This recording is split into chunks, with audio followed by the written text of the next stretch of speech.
see you, mate.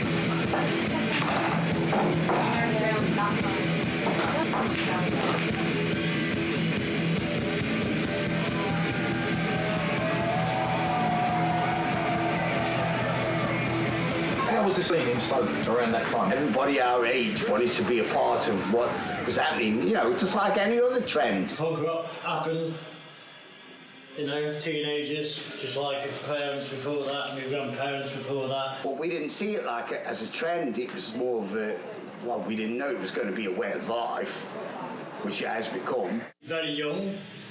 Very young. And very influenced by what was going on. And me and Roy decided that we was going to do it, and we wanted the rest of the lads to be a part of it, and everyone agreed to it, apart from Bones. He was the only one that actually could play the guitar. The politics and all that shite at the time. The backdrop of miners' strikes and this and that, and it wasn't a good time to live through, but it was, because it was very much a learning curve. That was a ball ache trying to get everyone together to do it, and then when we did it, then it all fell apart, because Akko, the drummer, left. I'd get to do all the jobs that no one else wants to do. I stumbled on the drums and come up with that fucking... It was a time of anarchy, wasn't it? Yeah, you know, and you kind of grew up politically very quickly. Obviously, the people watching us saw something in it and come and watch us again, and got the ball rolling. Our first gig, which was me on the drums and Calvin singing, they instantly saw the reaction that we were causing and wanted some of that. Early 77, we were making demos, yeah? So... Nothing like Discharge. I've only just recently heard it sounds a lot like the Buzzcocks sing. I heard Orgasm Addict, and that was about it I heard from the Buzzcocks. So I wasn't influenced by the Buzzcocks and their drum style. I was totally into Motorhead. Let's fucking have it! This one's for fucking Lemmy! Along with the initial run of you know, the godfathers of punk, as they, you know, Sex Pistols and all that shite. I mean, we were there. I was only 17, 18 at that time, so your parents ruled your world, basically. And Mum and Dad weren't really all that pissed off with it, so we thought we'd come up with something a little more extreme that they would be pissed off with. Especially the name. They didn't like the name. My mum hated the name Discharge, so I thought that's a winner straight ahead. Listen. Now this one I usually dedicate to Motorhead, and we got another one that died yesterday fucking day. So this goes out for fucking Mick and the G.B.H. And I'm with Goswell, fucking regular. We fucking miss her. Life changing, you know. It was somewhere to release all that angst and, you know. Energy. Yeah, rather than just hanging around on street fucking corners, just pissing your life away, as, you know, most people were doing at the time. Trying to make it different than what it was, because everything else was just souped up pop songs, really. It wasn't the idea of punk that we had. No blueprint for, like, let's change this, let's do that.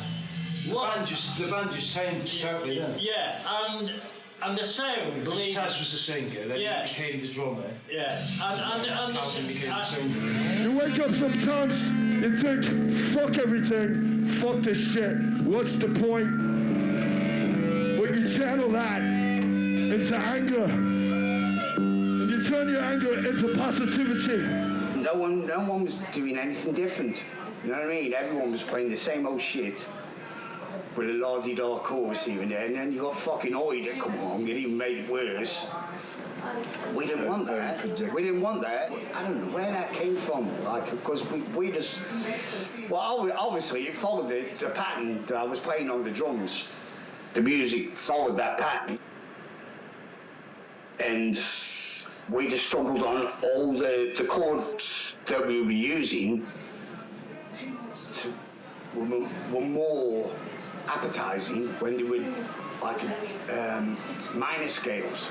So we just come up with ideas that would take it into a different perspective and not be so la-di-da about it. Something you couldn't really hum in the shower.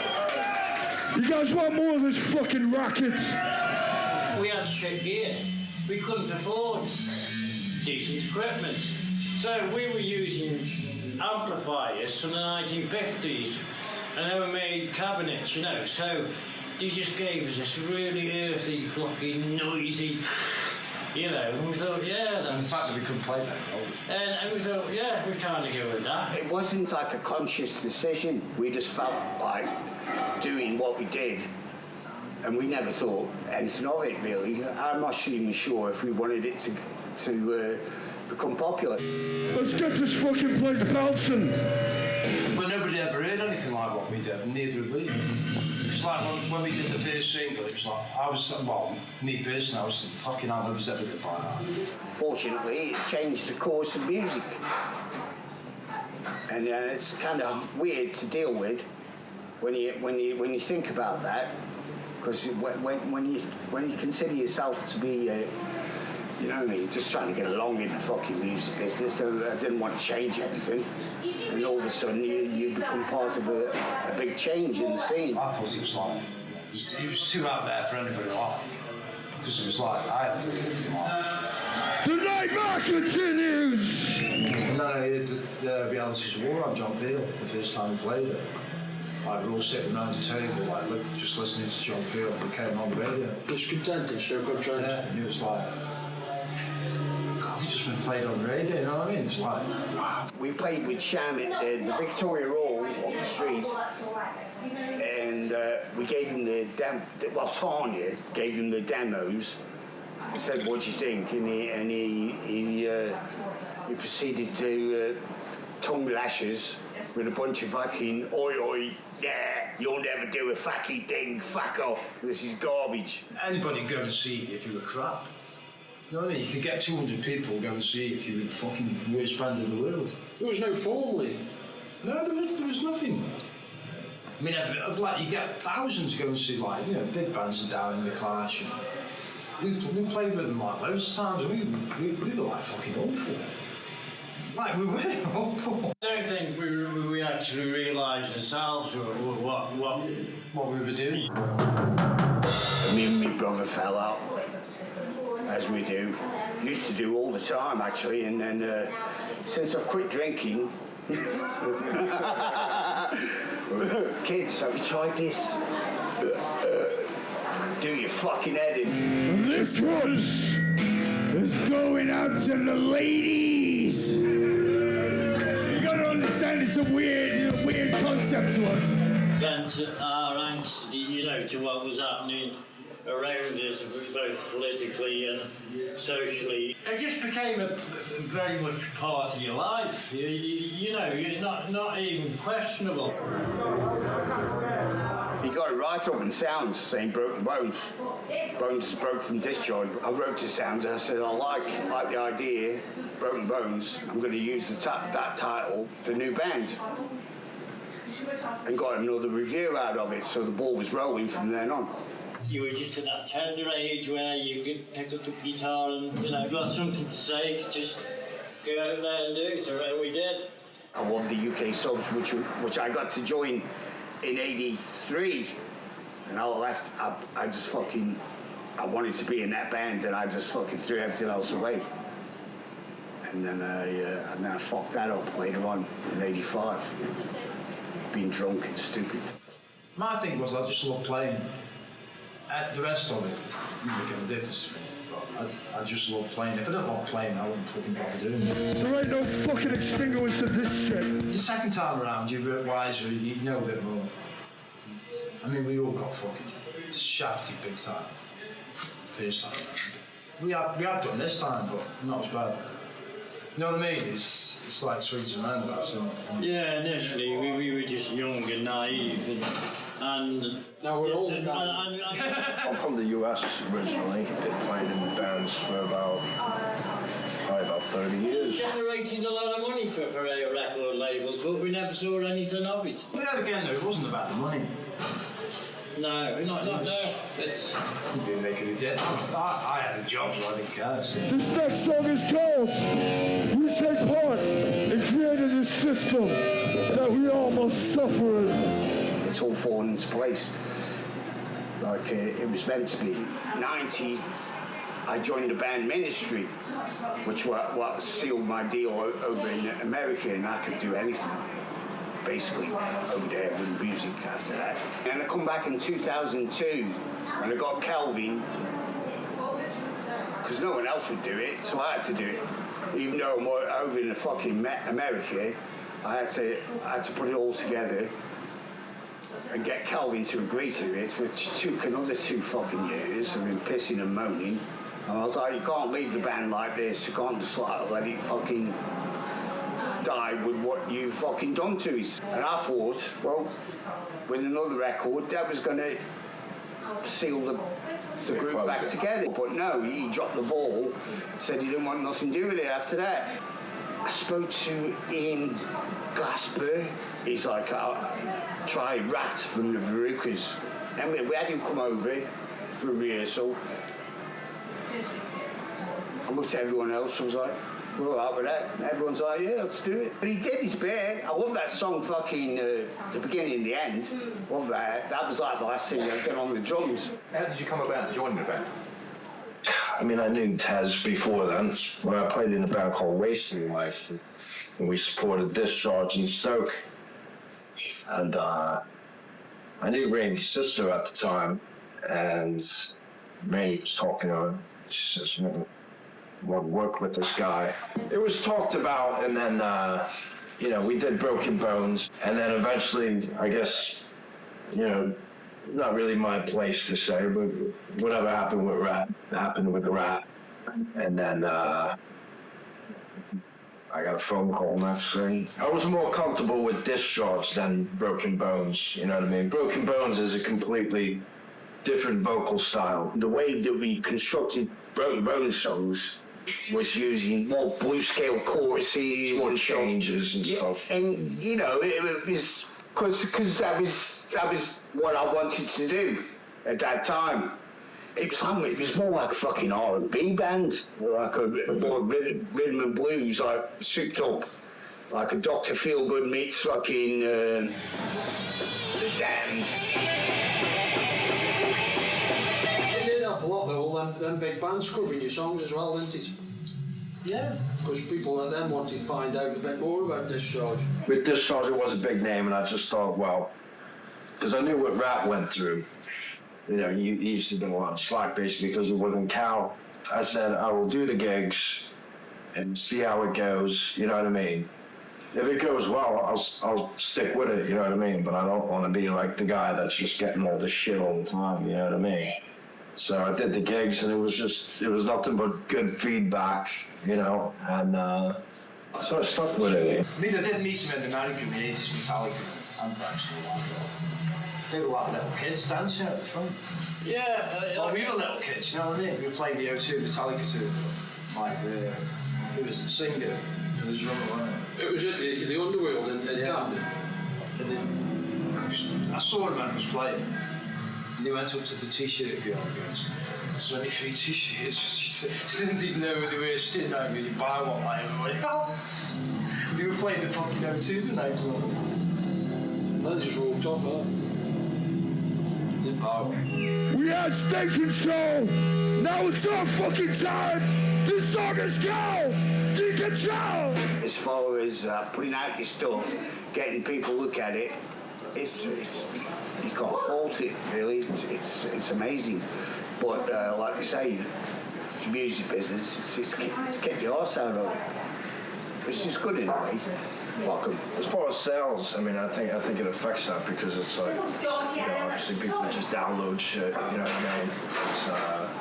It certainly has an effect on that. And when we put out the last album, End of Days, it was, I mean, it was fucking available online to download before it was even officially released. It's a UK album charts. It was only in like 4 days, wasn't it? Yeah, it didn't last long, but it was a fucking miserable experience. Every day we're in the fucking practice room, you know, wearing gloves and hats and shit, freezing.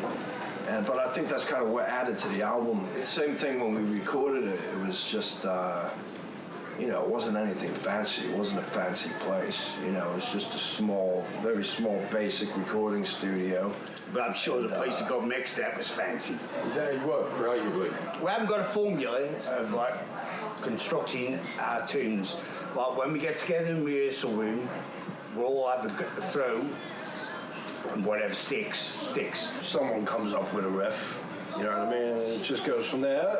Everybody adds their bit. When the music comes about, I just kind of, I don't come up with lyrics straight away. Obviously, I don't sit there with a pen writing lyrics down, right? You know, I just kind of fucking shout to whatever they're playing.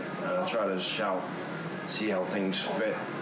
I'm not shouting anything, just kind of grunting like a fucking caveman. As far as recording goes, I've never ever liked the fucking digital Pro Tools shit that everybody records with. I like when they combined the two. But when we did End of Days, I was adamant. A lot of the reviews, everyone's saying, "Oh wow, it sounds like the old Discharge, but with modern production." And I'm like, it's anything but modern production. Obviously, the sound, people noticed there was something different about it on that album.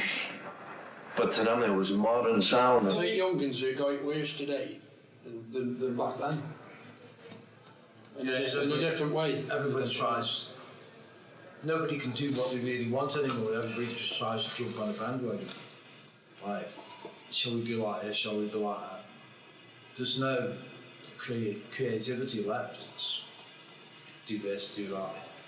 It's just finding those weird chord structures which has been done in abundance and in abundance again.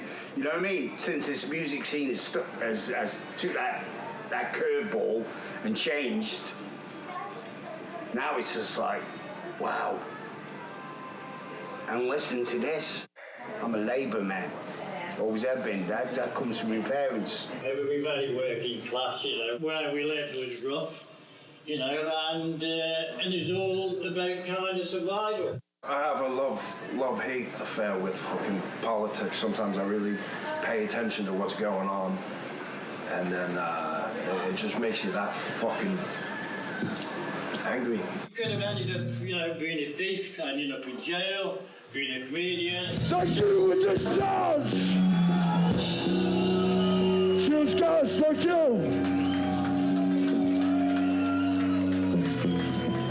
I let the Lewis be punk. It's always become, but watered down. Yeah, the only difference is that a lot of us would be dead.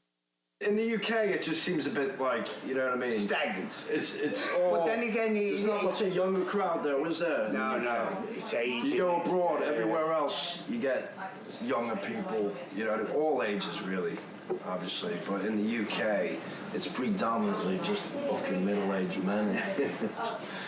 And it doesn't really go, apart from London. But most of the people in London are from abroad anyway. Across the world, though, I mean, it's always a mixed crowd. People of all ages. It's like that old Teddy Boy thing, wasn't it? Yeah. It's in the danger again, that way, isn't it? I see it quite a lot. The way I've always felt about that was, I mean, punk is like music based on 3 chords, you know what I mean?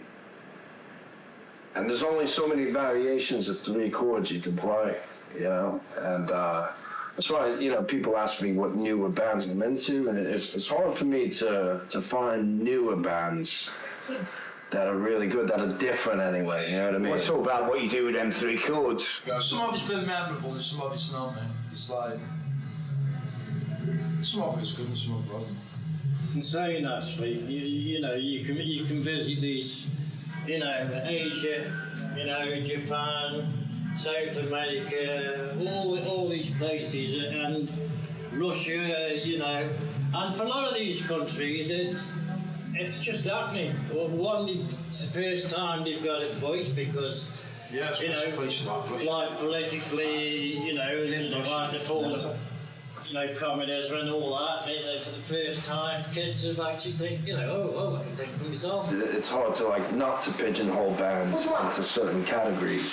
As far as, you know, making a statement and and carry on being a powerful force, you know, that's kind of up to the younger generation to carry that on. In England, like I said, we're not really seeing much apart from London. You know, you don't really see a younger generation getting into it much in the UK, and they're not going to get any kind of credibility because a lot of it's been done before. You know what I mean? A lot of it's already been done. So as far as any kind of new youth thing popping up, you know what I mean, might not necessarily have that kind of impact.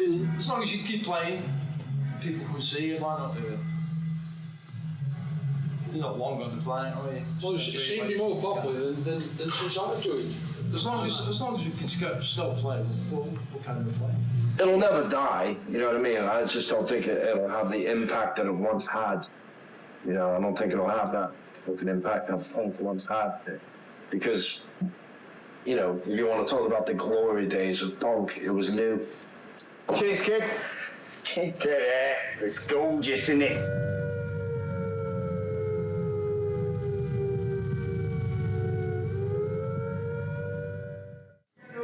And what you got planned this year for 40th celebrations? Gigs. Plenty of gigs. I'm doing an American tour in May. Did 5 gigs, the 5th one. We had to finish and come back. I was in Rivalry for 3 weeks in Birmingham, and then so I had to stop in a hotel. I was there for 2 weeks, so I spent 5 weeks under house arrest. It was quite depressing. We might not be playing again until next March. That'll be a whole year without playing a gig. It's quite hard, 3-day weeks, electricity, being shut off and that. And I think if you were young, you were looked down upon by everyone, but because adults seem to rule the world, which is when you're that age, I suppose they do. Maybe it's grim back then, especially in Birmingham, where you're working in factories and that, and of course you're not angst, but you want to get out of that environment. Get a shit job as soon as possible. Yeah. Never get it again. And I don't think Birmingham was quite a nice place back in the 60s and 70s and the early 80s. Especially with all the underground subway stuff, it's quite a scary place. I had to do an extra year at school. I moved from Scotland when I was 15. I left school before my O-levels, because I got a job in jury court. Expelled in the autumn, 77, and I remember that my dad blamed punk rock for that. I discovered music pretty early, so the average day would be just hanging out of school. Come out of school, hang around with the friends. Then music was early in my life, certainly. I can't remember really before music. Love Thy Neighbour, yeah. It was a lot like that, people pretending, but underneath there's always an undercurrent of racism. But I was lucky with my friends, and my mum and dad never ever. Everyone was welcome, never ever said a bad word about anybody. It was happy days and formative years, but I wouldn't like to go back to it. So met 3 punks at school, and that was it really. Radio was always on in the house, so and there was TV shows, top of the pop. Taping the top 40 off the radio, or at least a select few. Mainly the Beatles, but we had a sideboard full of old 78, all sorts of, the ink spots, all sorts of old traditional jazz.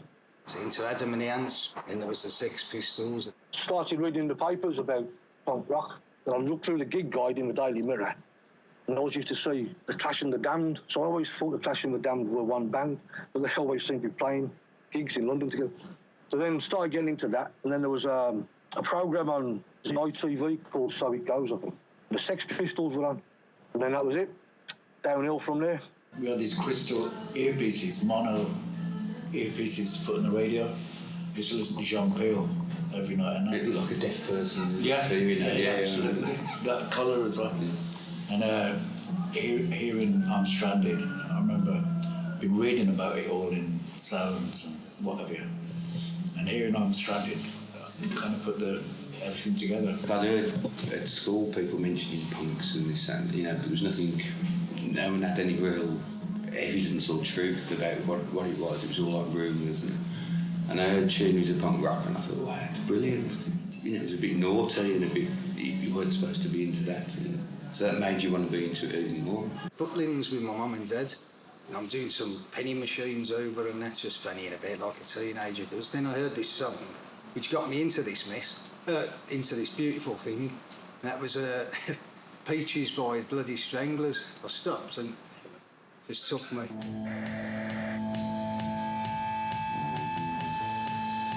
There was like a couple of punk shops. There was like Carn and Bell, and there was Oasis Market. But we made a lot of our own clothes. Buy like big baggy flares from a charity shop for like 50p, and sew the inside of the legs up, and look like some German stormtrooper because you'd taken too much off the bottom bit, so from the knees up they're all baggy, and then they were like skin tight on your calves and stuff. A woman called Patty Bell. She had a stall in there, and she sold the early punk clothes. Before she got a shop, could you buy records in there? Yeah, anything. And you'd meet, you go there on a Saturday, you'd meet other punks. Yeah. We'd all be in there buying cheap clothes, and it's not as cool as it used to be. It's lost its dirty edge, if you know what I mean. I remember once Will, our first drummer, there was a picture of Sid Vicious, and he had a leopard skin waistcoat, which was like a teddy boy's, went with a drape, I presume. And we thought, oh, let's make some. So we came up to town, and there's all fabric shops. Bought a length of leopard skin material, but it was like a piece of nylon. It was like really thin, and then we went back to it, and I sort of cut it out and sewed it up, and that looked ridiculous. But it was, we'd made it, so it was ours. I used to make my own T-shirts, day glow purple and yellow, with "fuck off" written across the front, like on my white vest. So when my mum used to hang the washing up, she'd like turn it inside out so the neighbours couldn't see it. It was only me and my dad, really. Every progressive haircut, he just loses the clout. What the fuck? And it almost became a comedy, like a battle, just to have the best haircut you could have to wind him up. You weren't being evil or worshipping the devil, you were just listening to music and growing up and reaching that point where you're branching into adulthood. I really want to join, and I just wanted to play music. I was happy just fannying about with friends, doing the odd show here and there. 79, 80 it was like the subs and 999. Yeah. I think you had the rejects just sort of starting out then, and the upstarts. But the first lot had died down, so we was bored. There was an old pub in the centre of Birmingham, opposite New Street, called The Crown. Like a really famous music pub. Used to have a bar upstairs called, I think it was Henry's Blues Bar. So Black Sabbath, Zeppelin. But then that turned into the punk pub, and that's when I met Jock. But the first time I went up, a few of us from school had been saying, oh, we're going to go to the Crown, that's the punk pub in town. And in the end, everyone, dropped out. So in the end, I thought, well, I'm going to go anyway. So I went, and I met Bernard.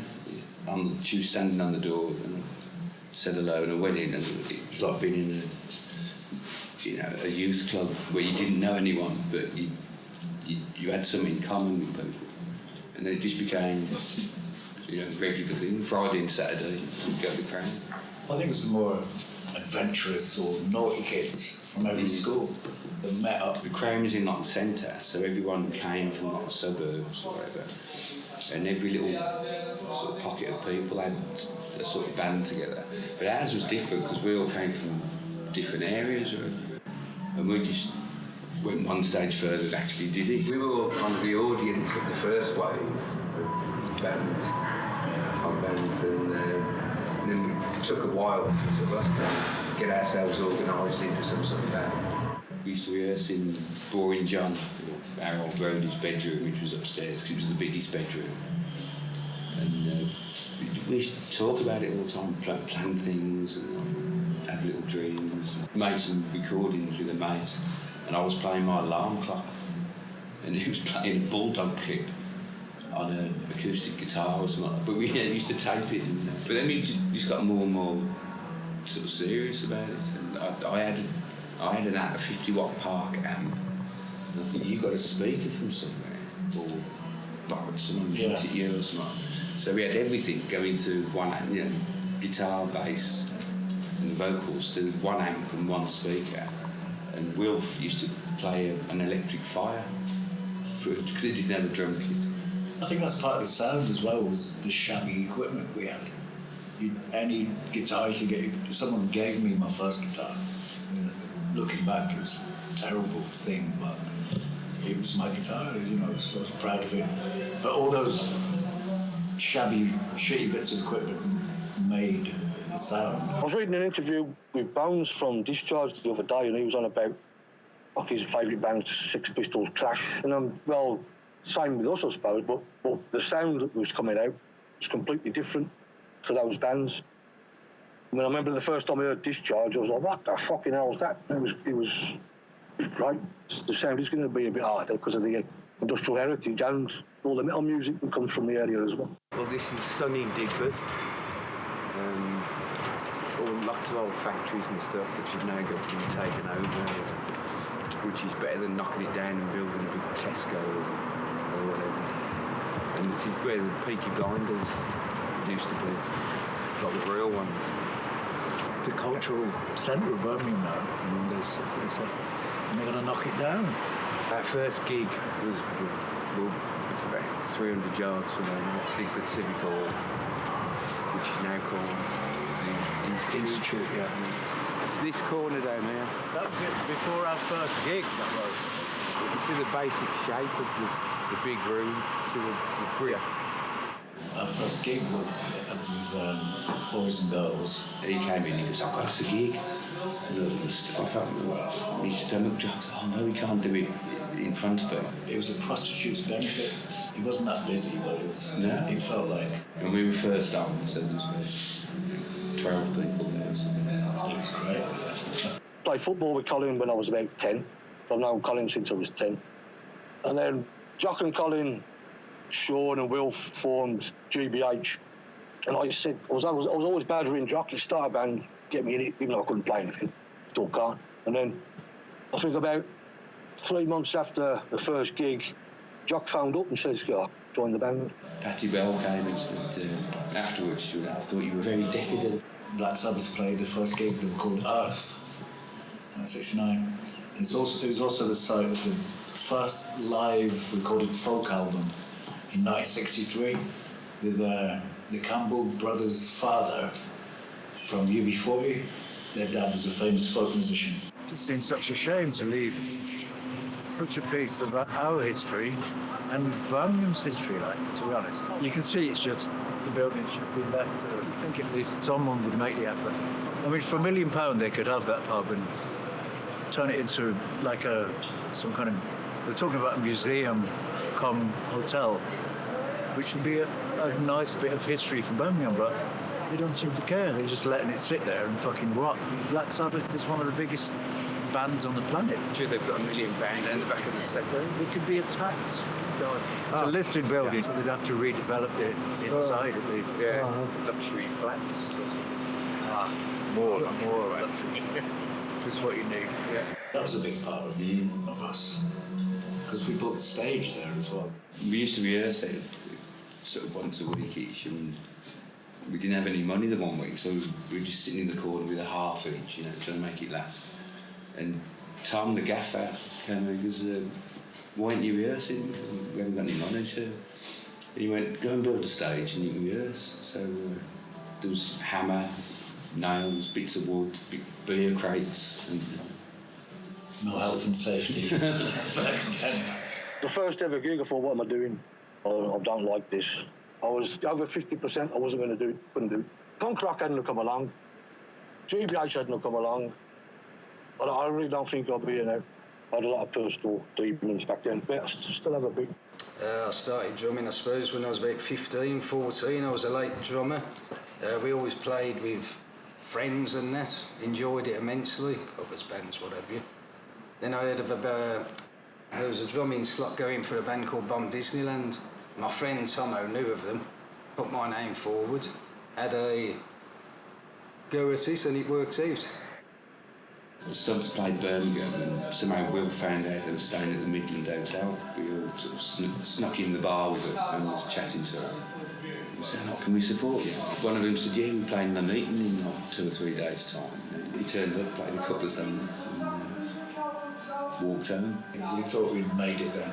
Supporting the subs was like, you know, we all love the subs, still do. Birmingham's, it seems it's always had a good music scene, going back to the 60s, all that, you know, Led Zeppelin, Black Sabbath and all that. Vibrant in Birmingham, so very healthy musically and band-wise, you know.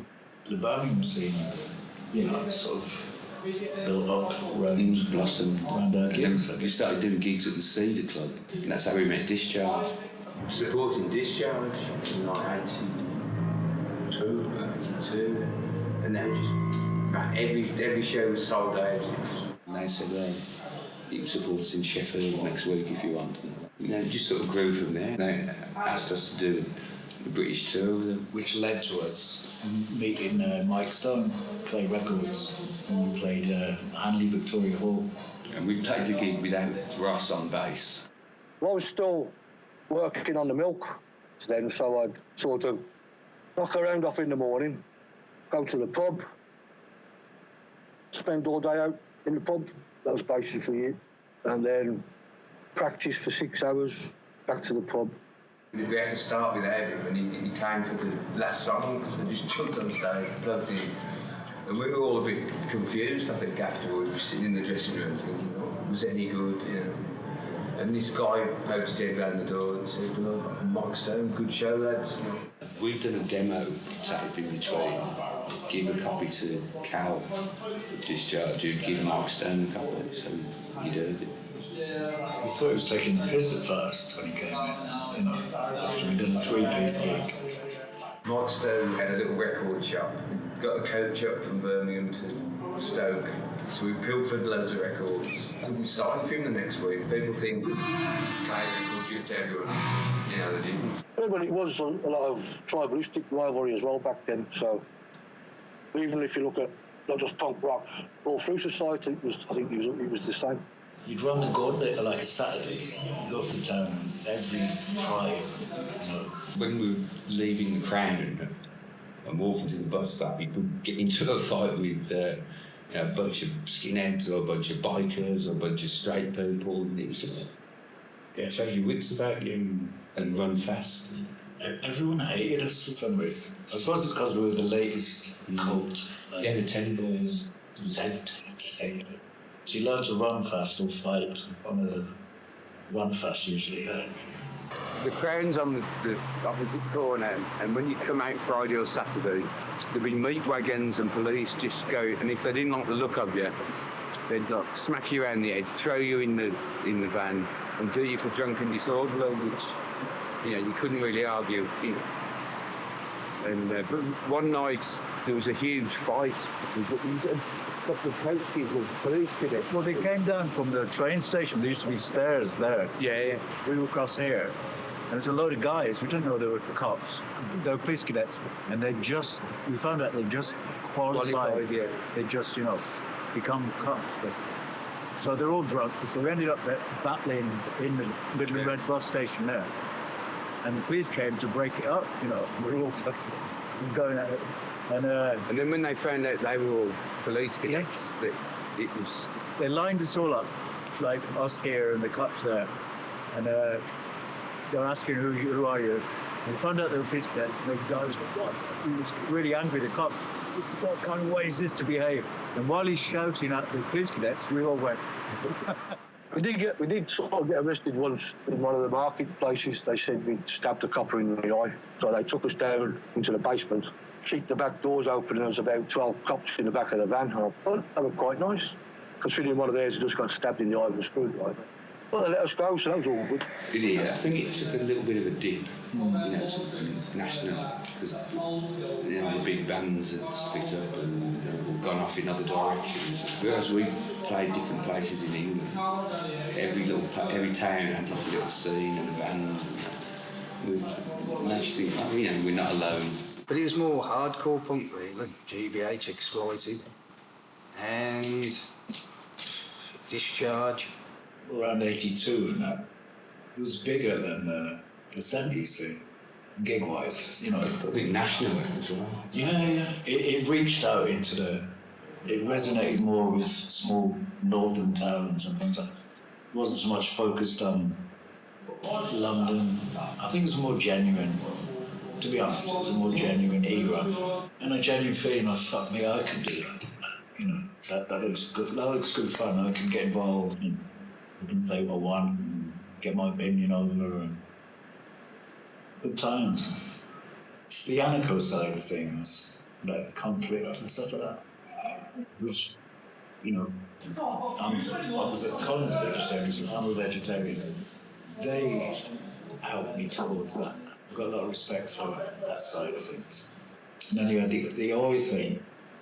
It was, some of the music's great, but it introduced, it opened the door for a lot of violence and stuff that we didn't really have until it became trendy to be violent. Maybe they thought it was part of the punk style or something, but it's mainly just people I think were bored and it was just violence, you know. I mean, we got on, we enjoyed ourselves. Now and again, as I say, certain factions come over and tried to ruin us, but we still had fun, you know. I must admit, I've been to gigs and I've spat at the bands when I was little. Me too. And but when you're on the receiving end, it was horrible. And the worst thing you could do was say, stop spitting, because obviously people are going to spit twice as much. And I caught hepatitis in 84, I think, so from some people spitting. And it was the seedy side of the life. All the peripherals, punks, skins, rastas, I was metalheads to a bit. And you got the prince of the gay scene coming onto it, and you got all the perverts.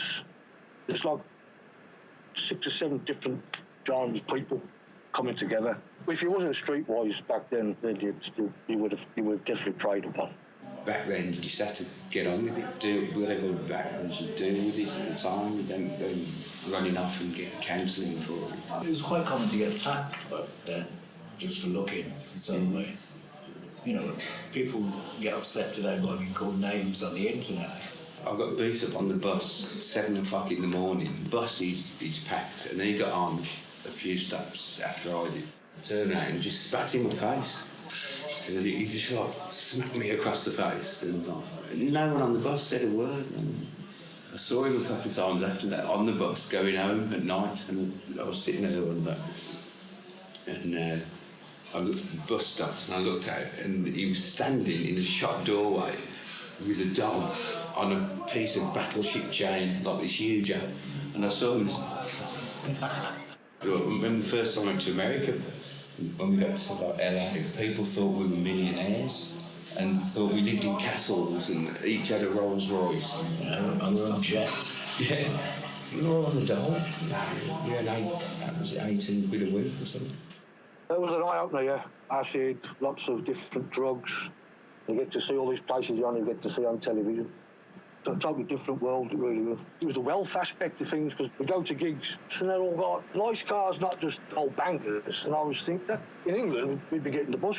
And then this one rich kid comes up to us, telling us that how we've sold out and we've all got houses in the countryside. I'm looking at him thinking, you fucking banker. The Americans called it hardcore to, make it their own sort of thing. And differentiate it from the 70s. We got on with all those bands, Agnostic Front, Chromads. We played with Agnostic Front first time in New York City on Cause for Alarm. And then we ended up touring with them 3 years later. 6 weeks around America, and it was like some big family. We got on great, playing football together, baseball, when we stopped off. Fantastic. And then we did 6 weeks with the Chromads on the same tour. I think it influenced us as well, to an extent. Sort of late 80s and 90s. It's sort of the most exciting thing that was going on at the time, to us, anyway. And it's what we knew, But we never did anything consciously, never.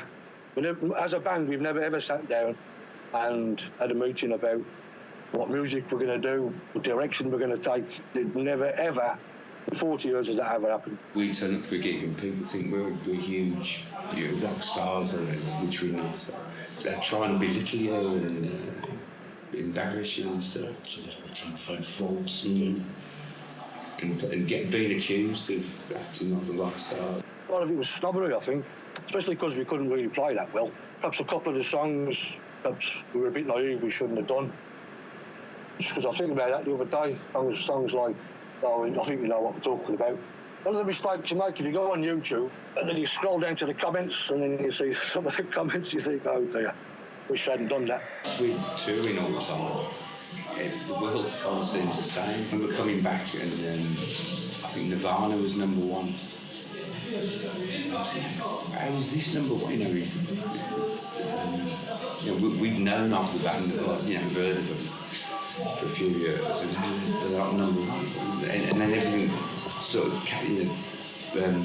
influences that. So, grunge became big then, and grunge was a little bit punk. I think it was better when there was less media or whatever. When we was in America, there was a company called, it was a fanzine called Flipside, and they used to video all the early shows, which for us was unheard of. Video games. And they'd show us, they'd film a gig and then come back to the hotel and plug it into the TV and watch it. Bomb Disneyland and G.B.H. knew one another when Bomb Disneyland went their own bottoms, shall we say, myself included. Asked me to join about 8 years ago or so. The longest serving drummer? Apparently. The 90s, that was just a blur, really. It wasn't a very good time. I remember when I was in Hawaii, the things got on top. Every day I was planning out my escape. I had to go and have counselling. If I hadn't have done that, then things might have gone a bit dark. I used to dread it. You look up and all these people looking at you, and I was like, what the fuck am I doing? It did take a few years of getting used to with my mental problems. I remember when I was a kid, I looked at all the other kids and then I couldn't be like them. Because I could sit in a room with someone and I watch people talking. I'm thinking, how do they just start up a conversation? And I can't do that. It's not really, but so I had to learn myself how to be a member of society. It was and still is really difficult. Sometimes someone will look at you like they're expecting you to say, and I just don't know what to say. I learned myself over the years how to try and fit in, if you want to fit in. But it is nice to fit in a little bit, just to get by. I have been thinking about wanting to mentor young kids or get into that sort of thing, and it'd be nice to do something. It's not nice knowing that people go through life having to put up with that shit.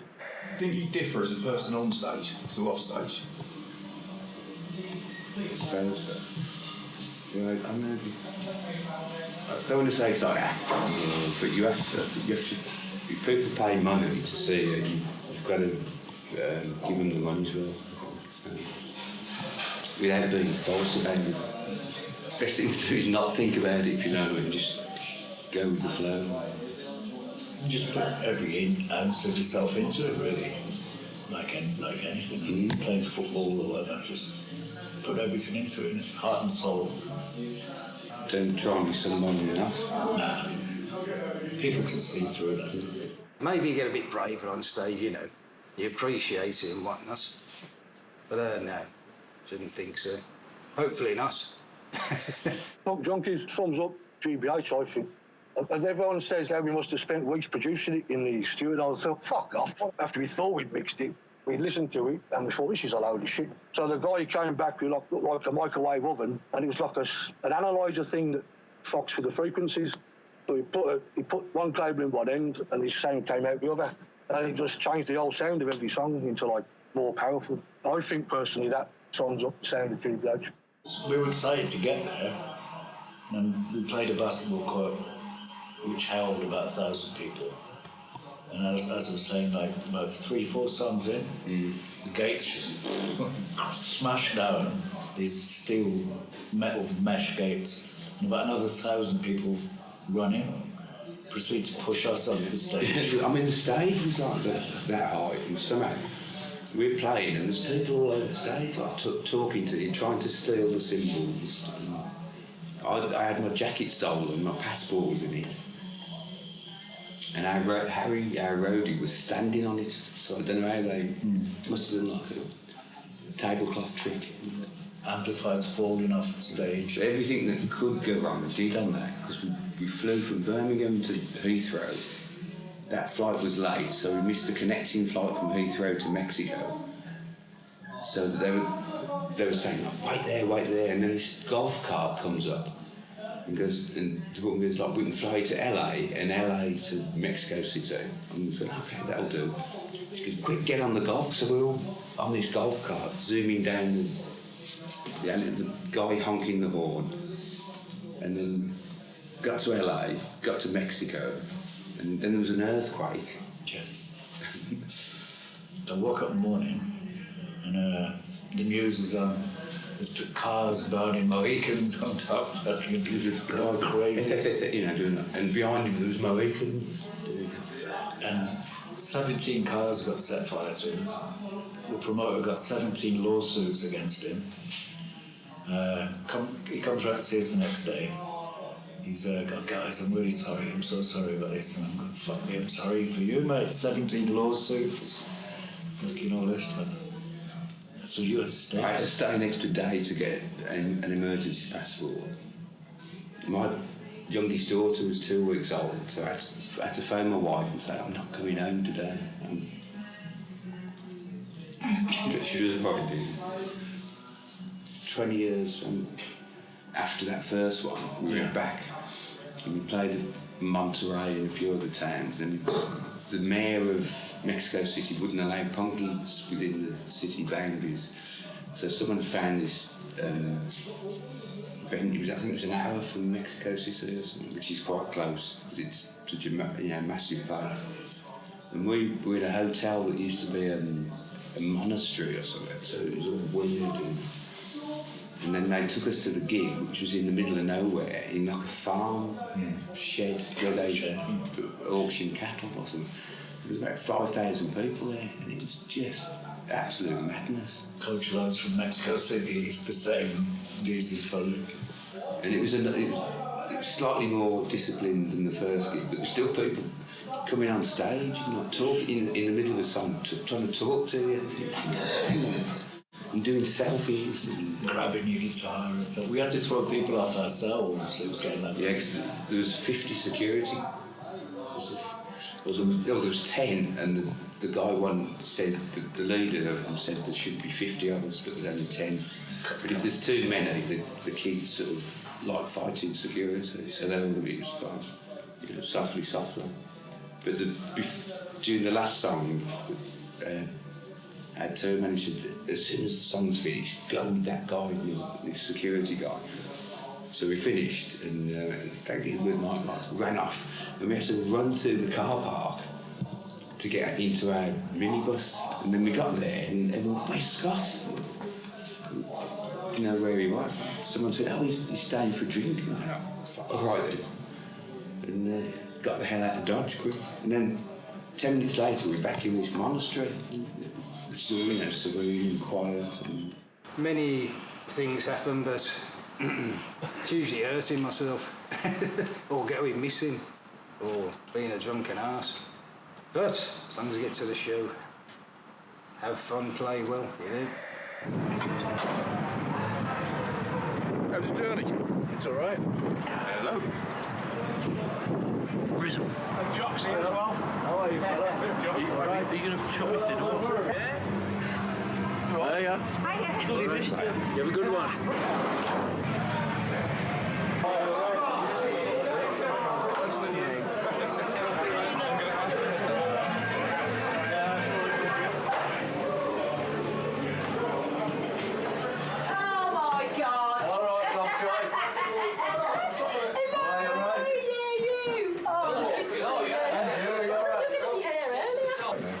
I haven't got anything, don't worry, I've had something. So you've got coronavirus. There's some deers. Near the school where your lads get. They're supposed to move after a bit, isn't they? The early German tours were always lively. There's always the thing, the Nazis are coming. Every gig, the Nazis are coming. I don't think we ever saw him once, like, but people would run out. Some sort of Nazis, there was none to be seen, but there was some lively evenings over there. The first gig we played was of our first European tour. Was in Nîmes. We had a list of gigs near Munich. And we got there, and it was Dachau. A couple of miles from the concentration camp, and we'd driven 36 hours to get there, and ended at the venue we were playing was like a squat. And there's dogs running, dogs and freezing cold. And so, come on, let's go to the camp. And so we ended up moving Dachau concentration camp. And fucking hell, this is. We were already freezing cold, tired, depressed. I think everyone should be made to go to one. No birds sing around there. It's a harrowing experience. And when you're hungover and no sleep and it's freezing, it's just 10 times worse. I went to Hiroshima as well, the Peace Museum. And being Western, I kept thinking all the Japanese people thought we would be Americans and we were responsible for this, and it was just I had to walk out of that one. It was just too much. It's hard work on tour, and that now and again it affects you, but then you just got to think back to why you started the band, why you want to be in a band. There's two little dioramas in glass cases and about this size, and one of them was the city before, some buildings, and the other one is the city afterwards, and just like loads of burnt matchsticks and black. It was horrendous. There's a mutated tree outside. Yeah. It's all twisted. The internet throws so much at you, it's kind of hard to get through that, I suppose, if you're a brand new band. I think it's healthy, band-wise anyway, the internet.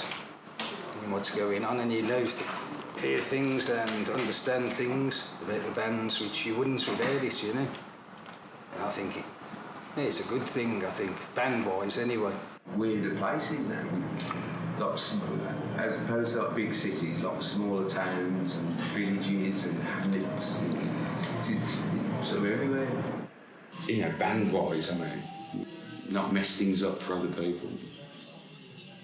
Because we've sort of experienced other bands messing things up for us. Everything's just life experience at the end of the day. Helps you grow up gradually. I'm enjoying it. If I ever get pissed off or stop enjoying it, I'll stop it. I would say don't bother getting a manager. It usually ends in tears. I'll just leave it at that. People's kids are in bands now and stuff. You got like Face Up, Brassic, Sucker Punch, Dead Mom, all from Birmingham. And most cities have got a younger generation. Criminal Mind from Bristol. So it seems like every show we play, there's a young band turn up, and they're good. They've got so much to influence them, whereas we can have all that much. But they've got, our 40 years plus whatever went before that. Sometimes you get kids today and they're going, I'm into punk rock, and then they've never heard of us, never heard of The Exploited, or UK82, never heard of any of them. But to them, Green Day is punk rock. If that's the gateway for them to get into bands like us and bands that are coming through now that sound like us, then it's probably a good thing. It's about music, attitude, and enjoying yourself, Friends all over the world, had a good laugh. Go to gigs now and we've still got friends right back from the early 80s. And especially if you come, say, Europe or America, and then the people we met back then, we get to meet their kids and their grandkids. It's like one big punk rock, 3 generations of punk rock. It's great. It's playing in front of people, enjoying yourself, having people come to your shows, and then when they enjoy it, that's the best experience, I think. As long as they enjoy it, I'm happy. Meeting like-minded people, absolutely, all over the planet. And we're still friends with people we met on that first American tour, 30-something years ago. Sometimes you think, what's it all worth it? Is it all like getting up at 2 in the morning and then you're up for 48 hours And then you think, well, what am I doing? And then when you're on stage for that hour and 20 minutes, you think, this is why I do it. Hello, I'm Rat from the Varukers, founding member, original member. I'm Biff, I play guitar in the Varukers. My name's Kevin Frost, and I am the drummer with the Varukers. Hello, my name's Les, and for the past 4 years I've played bass for the Varukers. We were 4 kids in a small town, Warwick and Leamington Spa. We used to watch Tom Potts with my mum, Casey and the Sunshine Band and all that. Kids in council estates all around England, like me, were going through all that crap for one punk band. That one song, you know what I mean? Angels, that one song was worth it. And we saw the Pistols on Top of the Pops, and then I went to my mum, I want to be like him. Loads of us wanted to be in a band. You heard punk rock and you thought, I could do this. You know, it's like it was the first time that music could be done by people who aren't musical. It was the energy. It was something different. It was exciting. It was rebellious, really. Everybody, when I was younger, led a very happy, comfortable life. And it was boring. Just reading about the Sex Pistols and the Clash and all that in the newspapers. On my paper round, actually. I was a bit too young, really, to get into them at the time. But started buying records and that off older kids at school, about 78, 79, you know, and got into it like that, really. Me and Gary at school together, we just thought, let's start a band. Very naive, but you know, it was just fun.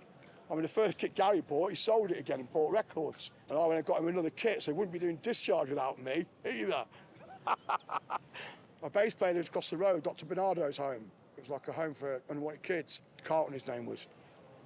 We used to rehearse in a Women's Institute Centre, and it was around the corner from Gary's, and we used to put all the gear in a wheelbarrow and wheel it round. And they'd take you back to his house to store it, you know what I mean? Hope his old man wouldn't mind.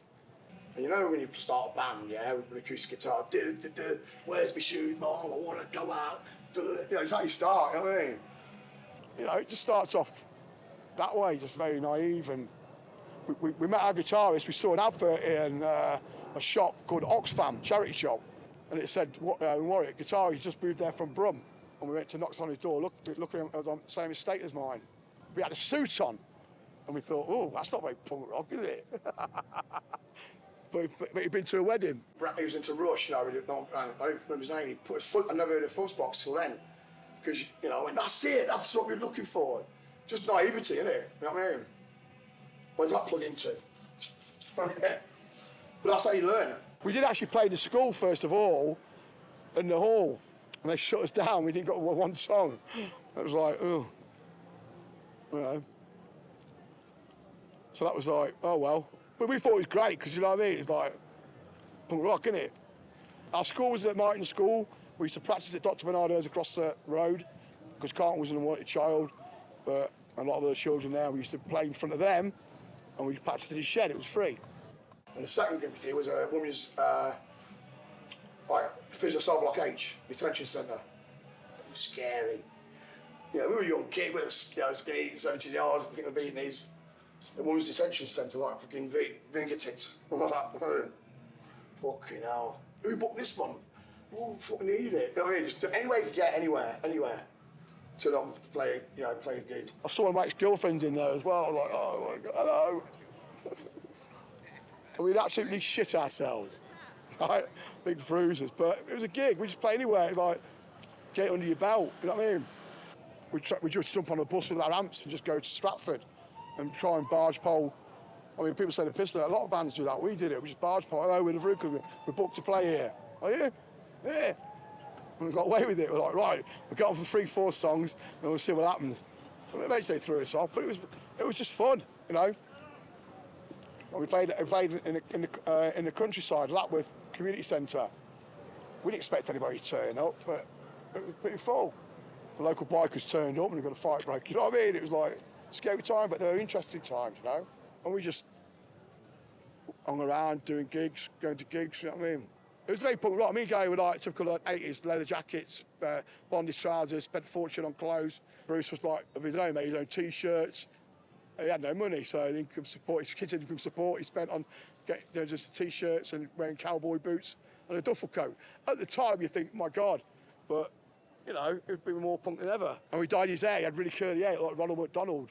But he's like, you know, it was just about music and image. It was about, hey, let's do this, let's do that. And the music then takes over and that becomes more important. But, you know, you want to look good, you look good. 70s punk was where it all began. A lot of great bands, obviously the Pistols, Clash, Damned, Stranglers, excellent bands, X-Ray Specs. But the 80s movement, the second wave of punk, to me was real punk. It was like real working class people, you know, with real problems. Because you go to a gig, 20 skinheads beat the crap out of you, you know? That's how it was. Because it was a violent time. It really was. You had so much unemployment. Everybody was pissed off. They really were. You had the Conservatives in power. They were decimating everything. Unemployment was rife. Inner cities were just hellholes. They were like a powder keg. It'd just take something very, very minor and hell would just kick off. Because you had youth cults then, didn't you? I mean, you haven't got any anymore. I mean, all the different cults, the mobs, the Teds, the skinheads, the rockers, soul boys, smoothies, whatever you want to call them. I don't know, it was just a thing, wasn't it? But everyone seemed to hate the punks.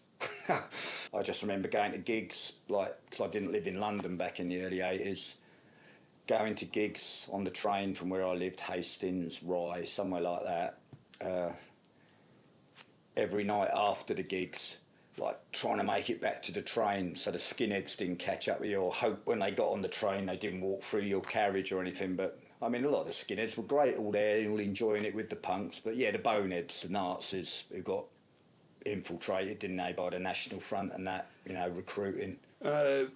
Well, you did get some of like the Nazi skins come to show. It's a weird fucking thing, you know. Like nobody wanted them there. They weren't really into the fucking music. They just come for violence, you know. Then they'd have been, you know, hooligans in another thing, but they latched on to something for a while. You know, none of the punks or even you know, the anti-racist skins wanted them at the shows. But they're often a lot older and bigger than I was at the time. And I remember sometimes it'd be like running a gauntlet, trying to get in to the venue, you know, without getting your fucking head kicked in. You know, I mean, because I was quite, you know, young, you know, and it was like, especially gigs in London, didn't really know anybody. You used to go to a gig and you'd see them there. They'd be scouting around the gig looking for somebody who they can beat up. They'd never do it on their own. They'd always do it in a pack of 3 or 4. But you could stand from the outside and just watch them. They weren't interested in the bands that they had gone to see.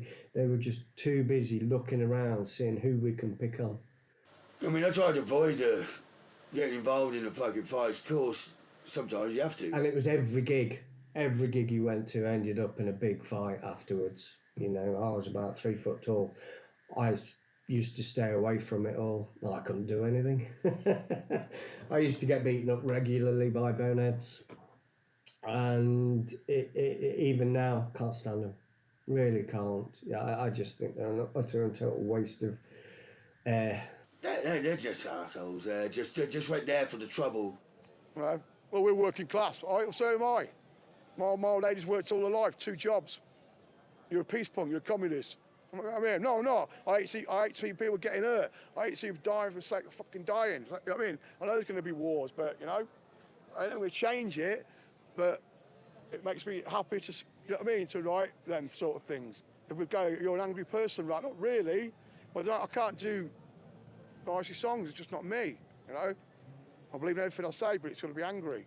When the 80s happened, because of how society was going as well, kids got angrier. So the music became more angry, it was more extreme, but that went hand in hand with what was happening.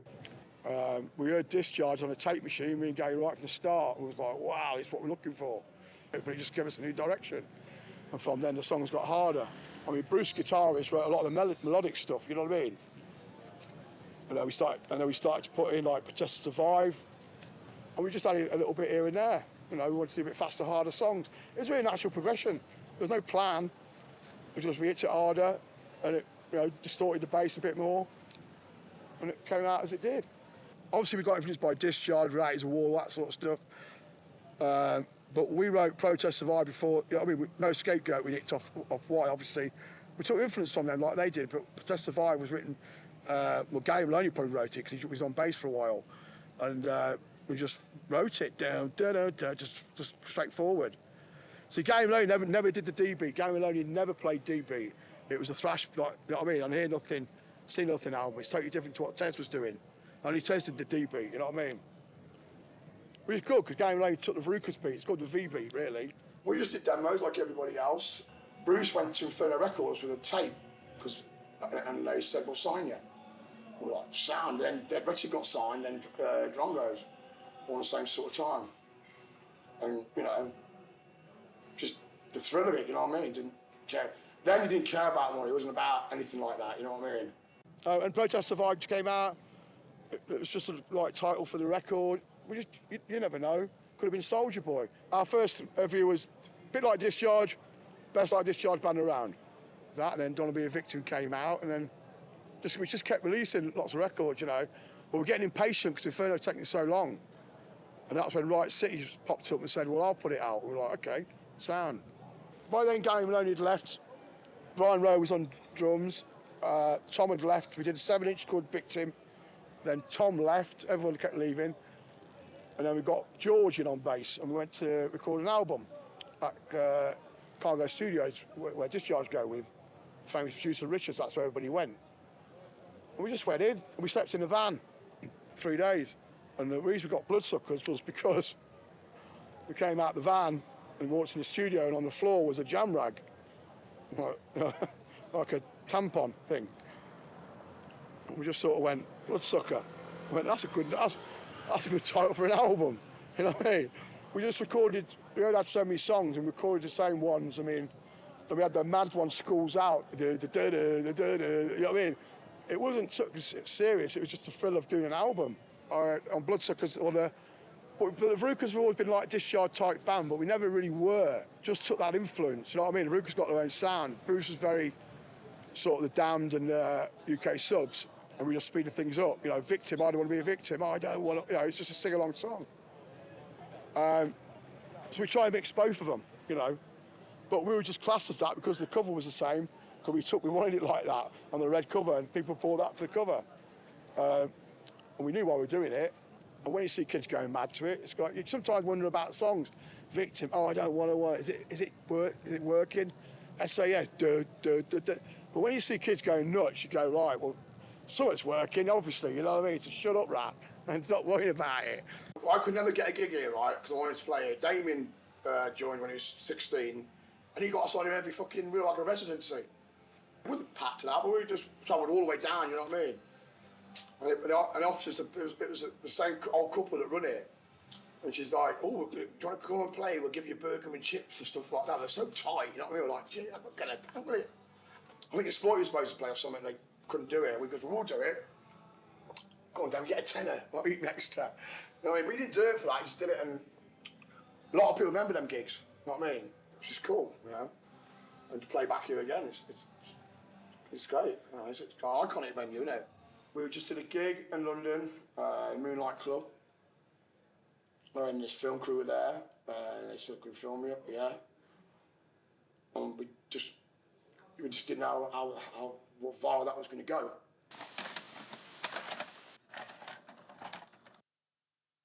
I think we all had it. It was one of those videos that came out. It was one of the first, and certainly of the new breed of punk bands that came out. And what I was immediately attracted to is like you put UK on, and then you saw Chaos UK. You know, the Varukers sat alongside all those other bands, and it's not like they dropped down or anything else like that. They stood level with all the other bands. I thought it was a good thing. You know, you just go and play. You get a gig in London, you don't care how much you get in. We stepped outside in the car. We did that, and then we did Kent the next day. We Disorder. And people turned up, and it was like, wow. And then we got video by his company, and no one knows at the time, but it just went viral. Took us around the world. That song we hate, right? Could have picked a better song than that, but still. That had really good distribution worldwide. It got the name out there, you know, that song. You know, that song, we go on stage and people go, Soldier Boy, and I go, no, bollocks, not doing it, hate it, hate it. And they call me a wanker, wanker, wanker, wanker. And it's just blowing the crowd up, but they know we're going to do it.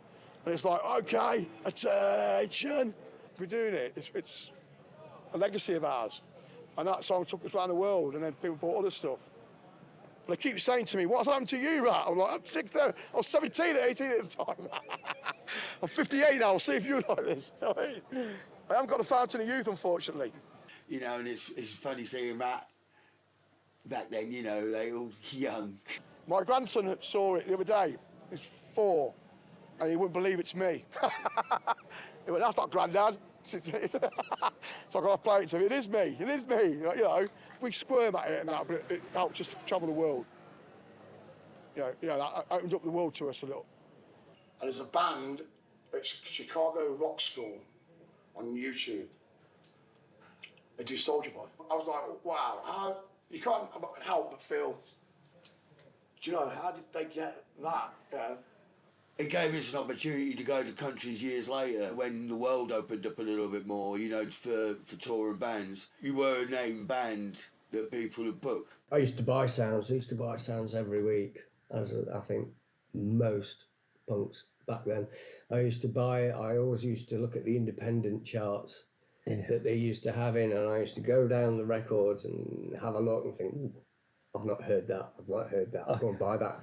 But the best review we got for sound was when we did Love Original of the War. And it was third-rate Discharge going through a cement mixer. Brilliant. Brilliant. Gary Bushell, thank you. Brilliant. I would have bought that album. If I didn't even know the band, I'd have gone and buy it. Wouldn't you? Third-rate Discharge going through a cement mixer. Wow. I never wanted to be in a band that the neighbours wouldn't complain about. You know, I always wanted to be in, what the fucking hell's that racket? You know, someone's called the police. I used to see him about. I used to see him play the 100 Club quite a few times years ago. But I didn't join till about 1985. No, I've never had any ambition whatsoever. Never want to go anywhere, do anything, just play the guitar and get drunk. That's all I ever wanted. Yeah, gigs were busier back then, I guess, you know what I mean? It's a bit more chaotic. And I remember we played at George Roby, and we're just carrying the rampage out, and Chaos and Chaos UK said, they're stealing our amps. We went their own amps, and the whole audience started attacking us, you know, like while we're actually trying to carry our own amps out of there, because they thought we're stealing Chaos UK's, and we get backstage and Waked shattered a pint glass, and I don't know, it's all kinds of stuff. 85, 86, no one gave a shit about punk anymore. It was like, play for shit sound, quit to get in, and no one gave a damn. The gigs were getting so tough. I mean, we went to this one gig up in Wakefield, and the guy hadn't even got a PA, there's no posters there, and he goes, oh, if only one of you guys plays guitar, you could sing through the Marshall. Do you know what I mean? We've fucking been on the road all day, you know, fucking, you know, we ain't got any money, and we're not going to get any money from this gig. It's not even a PA. I mean, it's like some of the gigs we get, you know, the scene was quite down at then, and it wasn't, you know, we ran out of steam, you know, the scene seemed to. You had the UK scene, certainly late 80s punk scene was dying, and it was dying because you had the thrash metal came around, metal in general came around. You had a lot of the punks who went into the metal scene or started doing both as like the crossover scene. We were guilty of it. I went to see Metallica and Anthrax for £8. It blew my fucking mind, the show, you know what I mean? I was like, wow, this is blew my mind, just like punk did. You know what I mean? No one cared anymore. Because really, it is a natural progression from playing punk, and it all goes down to learning your instrument as well. Once you start to realise, oh, I can actually play this, you want to then naturally go and play something which is a bit more intricate and better, and that's where metal came along. We stopped and broke up, and we did that for a reason. We got into metal, so we knew we were changing. We got into the stuff. We just jacked it in, and walk away with head held high. Started playing some more metally crossover stuff. What PM wanted to do sort of more, carry on with just that for a while. You know, everything got very metal, you know, so we kind of did that stuff and got bored with that as well, you know. No, 1988 through to 1990. So it was only 2 years. But we all kept in contact with each other. And then we all met at a gig. We were all playing in different bands at a time. And we just stood at the bar talking to each other and just said, what are we doing? You know, why are we playing in these other bands? Because the Varukers is, you know, has always been our main love. And the decision was made there and then. Like, that's it, we'll just get back together. We concentrated really on playing all the stuff off Bloodsuckers and Another Religion, Another War, and that was our set for a good 3 years, probably. And that's why we came back with Nothing's Changed in '93. Well, I'd written it, and you know, I wrote songs. I know those Varukers songs, you know, when I was writing it. And so I contacted Kevin Rat. Said, "Come on, let's get back on the road. Let's do it," because it seemed to have a little bit fresh, the energy. You know, it seemed to be. It's when I wrote those songs, it just seemed like, yeah, it's got that, you know, the zip back in it. You know, like it's moving along. It's heard the metal. We've got a little bit from that, but now we've moved on to whatever. I don't know how to describe it, but it just felt like, yeah, this is fresh. Let's go and do it, you know. Because that was the first record that I appeared on. So I've only been with the band since February 1986. And it was just one of those things, you know, your first release is always going to be your favourite, I think, because, you know, it is your first release and it's your first time with actually recording with the band. So, yeah, I'm very, very proud of that record. It's very raw. And that's just how the band should be, I think. You don't want a polished product from, you know, a band such as the Varukers. It's got to be raw, it's got to be energetic. And that's exactly what we achieved with that record. Nobody else was doing it anymore, you know. I mean, I really wanted to hear that kind of punk music, you know. It was like, I don't want to hear badly played metal. We found over the years, everybody always comes back to punk. You know, they will leave it for a time being, they'll go and explore different kinds of music, but they will always come back to punk, because punk is where their heart is, I think. It's certainly where mine is. Same attitude, same idiots, same music. A friend of mine, whose name's Ian Shipley, ran a record label called Weird Records from Newark. And he said to me that he would pay and do everything for a record if we wanted to put one out. And we thought, well, there's nothing else on at the table at the minute. And he's a very, very small independent label. And we just said, yeah, we'll go with him because it's perfect. So we recorded it, he put it out. And to this day, it's still the best-selling record that he's ever done. So after all of those experiences, we just thought, just do it yourself. We'll do everything ourselves. Because you're in full control of it. A lot of publishers, Inferno, never gave us anything, you know what I mean? They sold T-shirts, we never got, because we weren't interested. When we left Inferno Records, right, I had a bag full of letters, a black bin bag, from people all around the world that I wrote to the Varukers, okay? Oh, this is yours, by the way. It's about 3 years. I was like, for fuck's sake, man. So I laid on the floor and I wrote to every single one of them, because there's no internet then. We were getting letters from everywhere, all around the world. You know, people related to us somehow. You know what I mean? In communist fucking Czechoslovakia, the world was a different place then. You know, East West Germany. It was illegal to be a punk rocker in a lot of these places, and these kids were buying our records or getting tapes or writing to us. It just seemed, you know what I mean? So I made sure I wrote to everyone. Whether they got it or not, I don't know. But I know I did my best. Yeah, I'm grateful for these labels just putting things out, but unfortunately at that time, a lot of businesses saw it as a way of making money. They weren't interested in the scene. And when you're that young, even now, the scene's quite important to you. You know what I mean? It's part of my life. It's like a family. Well, it's never been about the money because there ain't been none. So it had to be DIY. Otherwise, it ain't going to happen. You know, you're not being told what you can and what you can't do. You know the finances, what's coming in, what's going out. There's There's a lot of people out there who will distribute your stuff, whether it would be by swapping your stuff for somebody else's or doing it on sale or return or anything like that. But to do it a DIY, certainly for the punk scene, it's at the roots of punk, certainly for me. But certainly for the level that we're at and the type of punk music that we play, it should be, you know, you should do it yourself. Yeah. I think it's the most honest way. That really kickstarted our touring because we weren't touring abroad much. That really opened a lot of doors for us.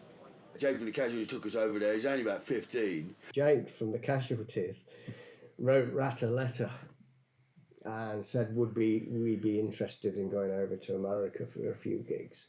We'd never been. And we says, yeah, that'd be brilliant. So we bought the flights. We went over there.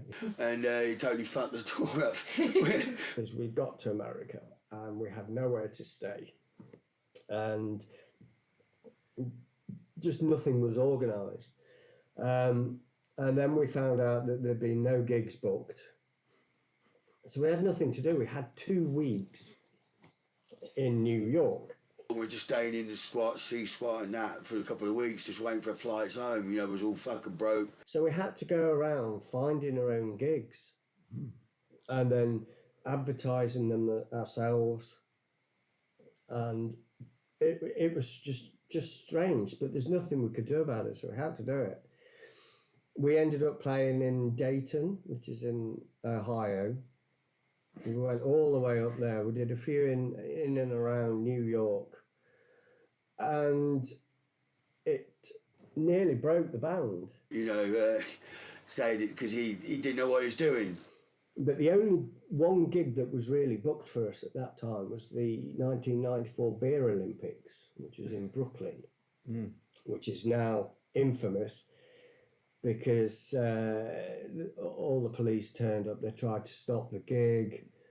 The gig did go off. It was in the filthiest warehouse that I think I've ever been. Anybody who went in, you had the kids who were all dancing to the bands, and they were just kicking up dust. So when you were sweating, you'd come out and your face would you'd be covered in like dirt. It was fun time. They gave you free beer, but we met so many good people who've now become lifelong friends. And also we met Neil, who was running Tribal War Records at the time. And it was the next year, 95, where he took us over properly. So, yeah, it was a disastrous time in 1994 that we had, but it enabled us to have the connections for us to go over again and again and again. So it did work out well in the end, but at the time we came back, we were broke. He took us over there. At least he tried. Yeah, he tried. Couldn't be mad at him. The European bands, whenever we used to go to Europe in the early 90s, the whole scene was on a different level to the UK's. It was vibrant. You had far too many, well, not far too many, but a lot more people turning up to the gigs, a lot more bands that were going around. And the main thing that we found is that the audiences were a lot younger. A lot of younger kids were getting into it, and that's what you need. You don't want silly old twats like us, you know, continuing to do the old thing. You've got to encourage the younger people into it as well. Previous bands, I toured to Europe a lot and everything, but since the Varukers, I've been lucky enough to go to America, South America, Mexico, Chile. If you go and travel the world, Brazil, places like that, all over the world, Mexico. In America, the young scene, the kids are still at the gigs and they're young kids. And we haven't played for 5 years, and are they going to forget about us? Are they going to? Because I wouldn't have done. But you go on there and they're cheering from the start, and I mean, so much. It's great. The most enthusiastic, a lot of them over there were, I'd say, South America, Mexico. So I guess they don't get as many bands that they're into from the 80s over there, do they, really? It's not like being in England, just spoilt for choice. There's always gigs on, isn't there? You know, clashing and everything. I think they appreciate it more. They love these old bands, and then when one goes to their country, they show their appreciation. I played one gig in Chile with them, and we turned up at this big open door And there was like hardly anyone there, and we thought, Christ, it's not going to be anyone turn up, this is going to be good. But then, like when the Varukers came on, suddenly it just filled up with loads and loads of people, and the crowd, like I say, really enthusiastic, went mad. Big stage invasion at the end. Yeah, good. I always remember that one, yeah. As far as scenes around the world, I think my favourite around about that sort of time has got to be Japan. The Japanese kids, they really took punk to their heart. Punk scene was developing in a similar way to ours, but just a little bit of lag, you know, and it was like stepping back into the 80s. And they went with the fashion side of it as well, with their hair and their clothes, but they made such an effort, put everybody else to shame. I fucking immediately cut all my hair off, dyed it fucking red, you know, and I felt, just felt energised, like, you know, like they put, I got some energy back, you know, from the first time I went to Japan. It was exciting. I love the Japanese scene. I mean, last time I went was 1998. But even then, it was fantastic. It really, really was. It just almost embarrassed us. I've never heard anybody say a bad word about it. And I think before I say goodbye to my career, I'd want to go again. You know, if I can get to go again, I'll retire a very happy man. They're like English, they can't speak any other language. You know, so, but we're brought together through these bands, this music we're doing, and we're all happy. We can't even talk to each other. We're all fucking smiling and jumping about and drinking, you know. And I thought that's fucking great. We went to America. We did some raised the bar, did some club shows with agencies, and this is what one of the gigs fucked up. Yeah, the one day's notice, the DIY kids had set the fucking gig up, advertised it, and it was packed, right? And it always reminds us, even though we would do clubs, which every other band does it, keep the DIY people are still the backbone of the scene. And we appreciate that. And it's our 40th year. 40 years we've been going. It's their fault, not ours.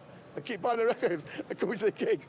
And that's great, and that's a milestone. And it's an honour to be in that milestone, you know?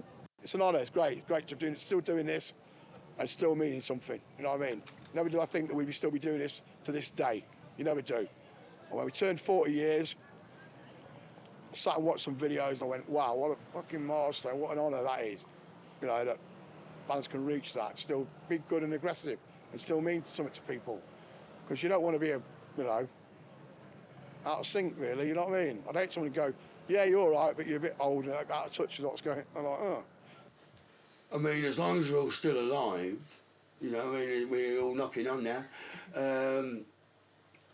We're still writing stuff, you know. I mean, it's like we've never been a band to just put something out. You know, I don't care how long it is between. You know, if we've got some songs, we've got some songs. If we ain't, we ain't. You know, I mean, some bands just put record out every year. You know, and it's fuck that. But I know we still cut it, and that's fine. Of course we're proud of it. It's not wrong being proud of what you do. You have to, you know what I mean? Yeah, we're good. Of course we're good. We don't put anything out. We can't go there going, we're half-arsed. It's all right. It's not bad. No, it's got to be good. Yeah, it's good. Bring it on. We haven't changed one bit, right? You know, from when we started getting fatter and bolder a bit. That our intentions and that, you know, we love it. It's our life, you know. I think that's why we're old fuckers, man. We're 58 years old and that. But while we're on that stage thing, you know, we want to do what we've always done. We don't look like that your dad on stage, you know? When people go, should you go out by now? Took them piercings out by now? Wears a sensible clothes by now? Well, I think I am. I know we're not holding back time. I know put a lot of weight. You know what I mean? I can spike me out. I still got it. I still want to do it. It makes me feel good. It gets harder, but we're going to go up there and give it a good go. And I watch bands sometimes and they don't even care. And I look at them and I go, at least look like you're enjoying it, for God's sake. Because you know what I mean?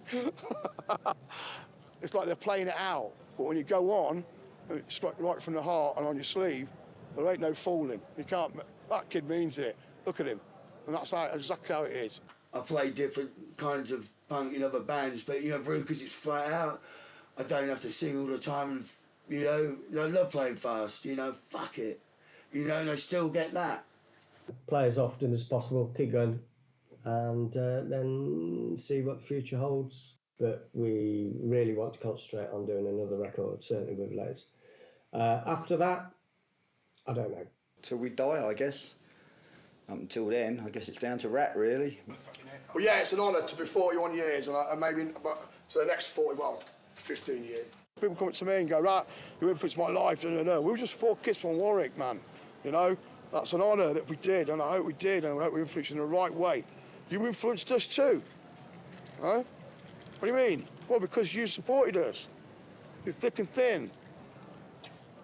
And that's what we, you know what I mean? It works both ways, it ain't one-way traffic. There's no point in me just looking in the mirror and just, you know what I mean? The whole point is feeding off the crowd, people going nuts. I like that. That's what we do it for. That's what we do it for. It carried on. Punk never died, it just carried on. It won't die, it's like a relay, you passed it on, you passed it on, you passed it on, you know what I mean? That's important, right? So get more people to the gigs.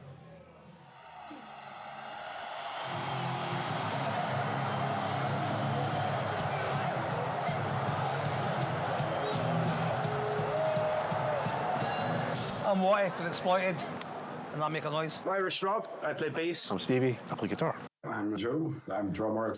Right, gentlemen, you go. Hello! Hey! So the mess. I joined in 2004 and I ended up auditioning for guitar. I didn't get the job, but did get the job playing bass. I'm sure Watty can elaborate much more about that. I'm going to tell you. I'm not getting embarrassed. Not till I'm gone, mate. I was friends with Robbie. Came to a handful of gigs with him. I helped him out. I started doing the first gigs in March, and it's amazing to traveling the world, playing for sold-out shows. It's a level you've got to be at. You've got to be exploited, you've got to be at a level. You fucking, people think it's easy, but it's exploited stuff's not easy. See what you got? I mean, go get us a towel. Go get us a towel, right? So he comes back with, I mean, for the gig, because there's towels. So he comes back with 2, look at that. Oh, no. Is that a hand towel? Come on. How big is your knob, you cunt? Is that a hand towel?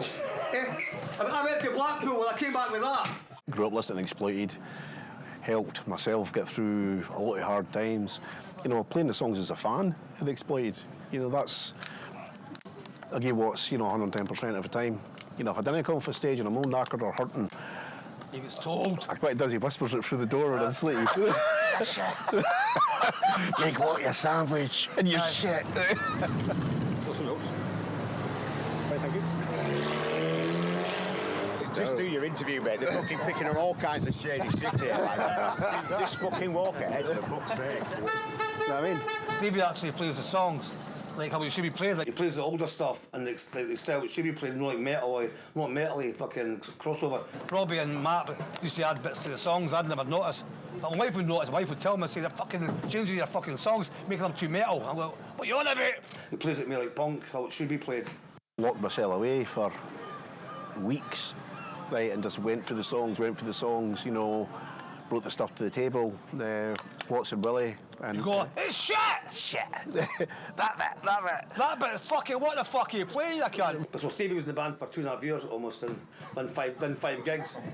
On the sunny Blackpool, eh? That's your tea, I can't. That fish cake you're eating last fucking night, it looked like it. I've got to put the mic up.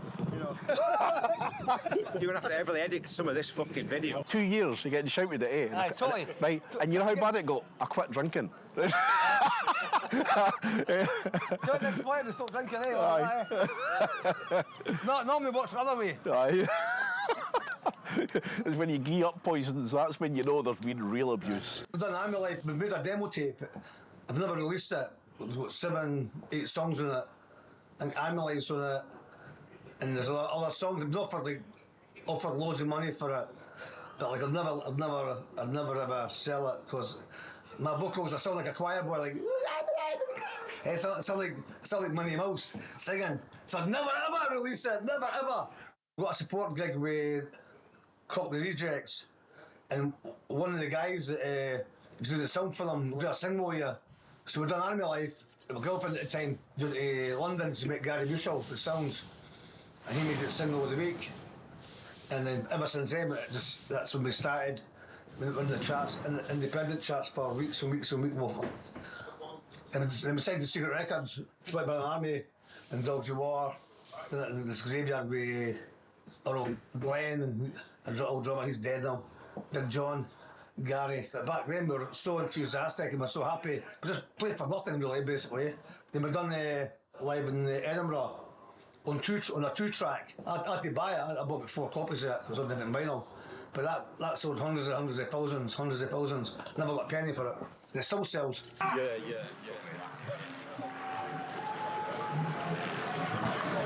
Good guys. Great to see you. Nice to meet you, man. How are you keeping? Good to see us all, mate. Yeah. This is the guys from the Chromax. We're touring with the guys. Yeah. Yeah. Fuck the haters. We just got here right now. We're looking at where the fuck we're supposed to get the wristbands and all that other shit. Go this way. Yeah. Right. Wristbands up here, eh? They're up here. Oh, all right. Did that work here? Yeah, man. Bro, we were like, where the fuck is it? I was like, wait, there's Waddy right there. How's he been through COVID times? Shit. Band for band, shit. When we were in New Zealand, as we stayed before I started the band, in New Zealand we done 3 gigs. Then the day we might fly to Australia, with 12 gigs, they shut the border because of COVID. I fucking collapsed at the airport, fucking was in the hospital for another 3 days. I don't know can't remember what was wrong with me, but I fucking couldn't breathe, I was in the hospital for 2 weeks. And then we've done 5 gigs in 2.5 years. Great place. You got time for a picture, guys? Right. There we go. I saw you guys in San Diego like 2 months ago. Did you? Hey, that was good, huh? Come on. Lucy Hartley. So was you on? I'm not sure. Oh, 3. Was it good times? Hartley's actually a good guy. First time I met him 40 years ago, and we played in LA.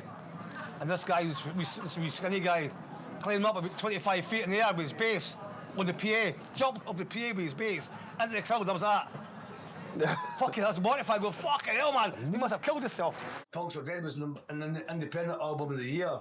Got a gold disc for it.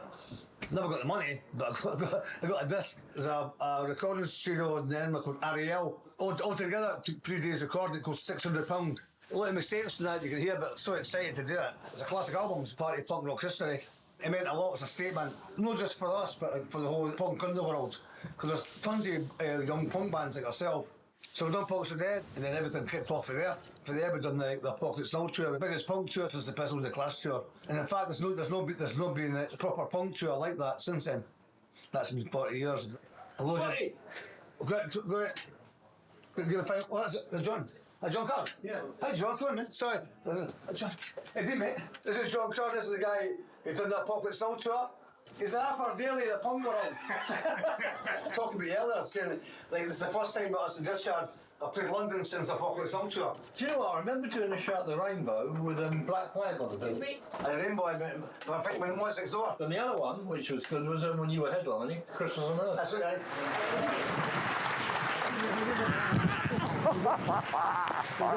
I'm good, man. I've seen your band.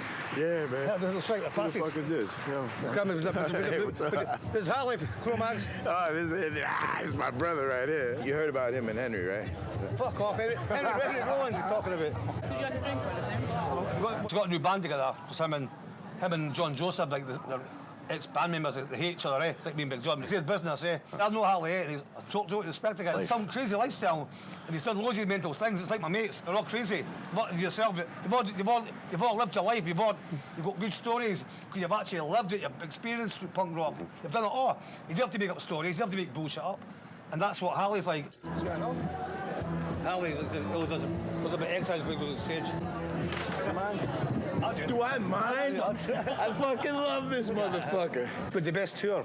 Playing with these guys every night. It's the only time I played with a band every night that I watched every night, except for Motorhead. Seen a lot of similarities between, Watty and Harley, and that sort of that honesty. Waddy, my motherfucking man. Love The Exploited. And just to set the record straight, in my opinion, this fucking festival wouldn't even be happening if these motherfuckers didn't say punk's not dead. Because a lot of motherfuckers thought it was. I think like guys like James Brown, Stephen Lost Such, to me they were legends in their music.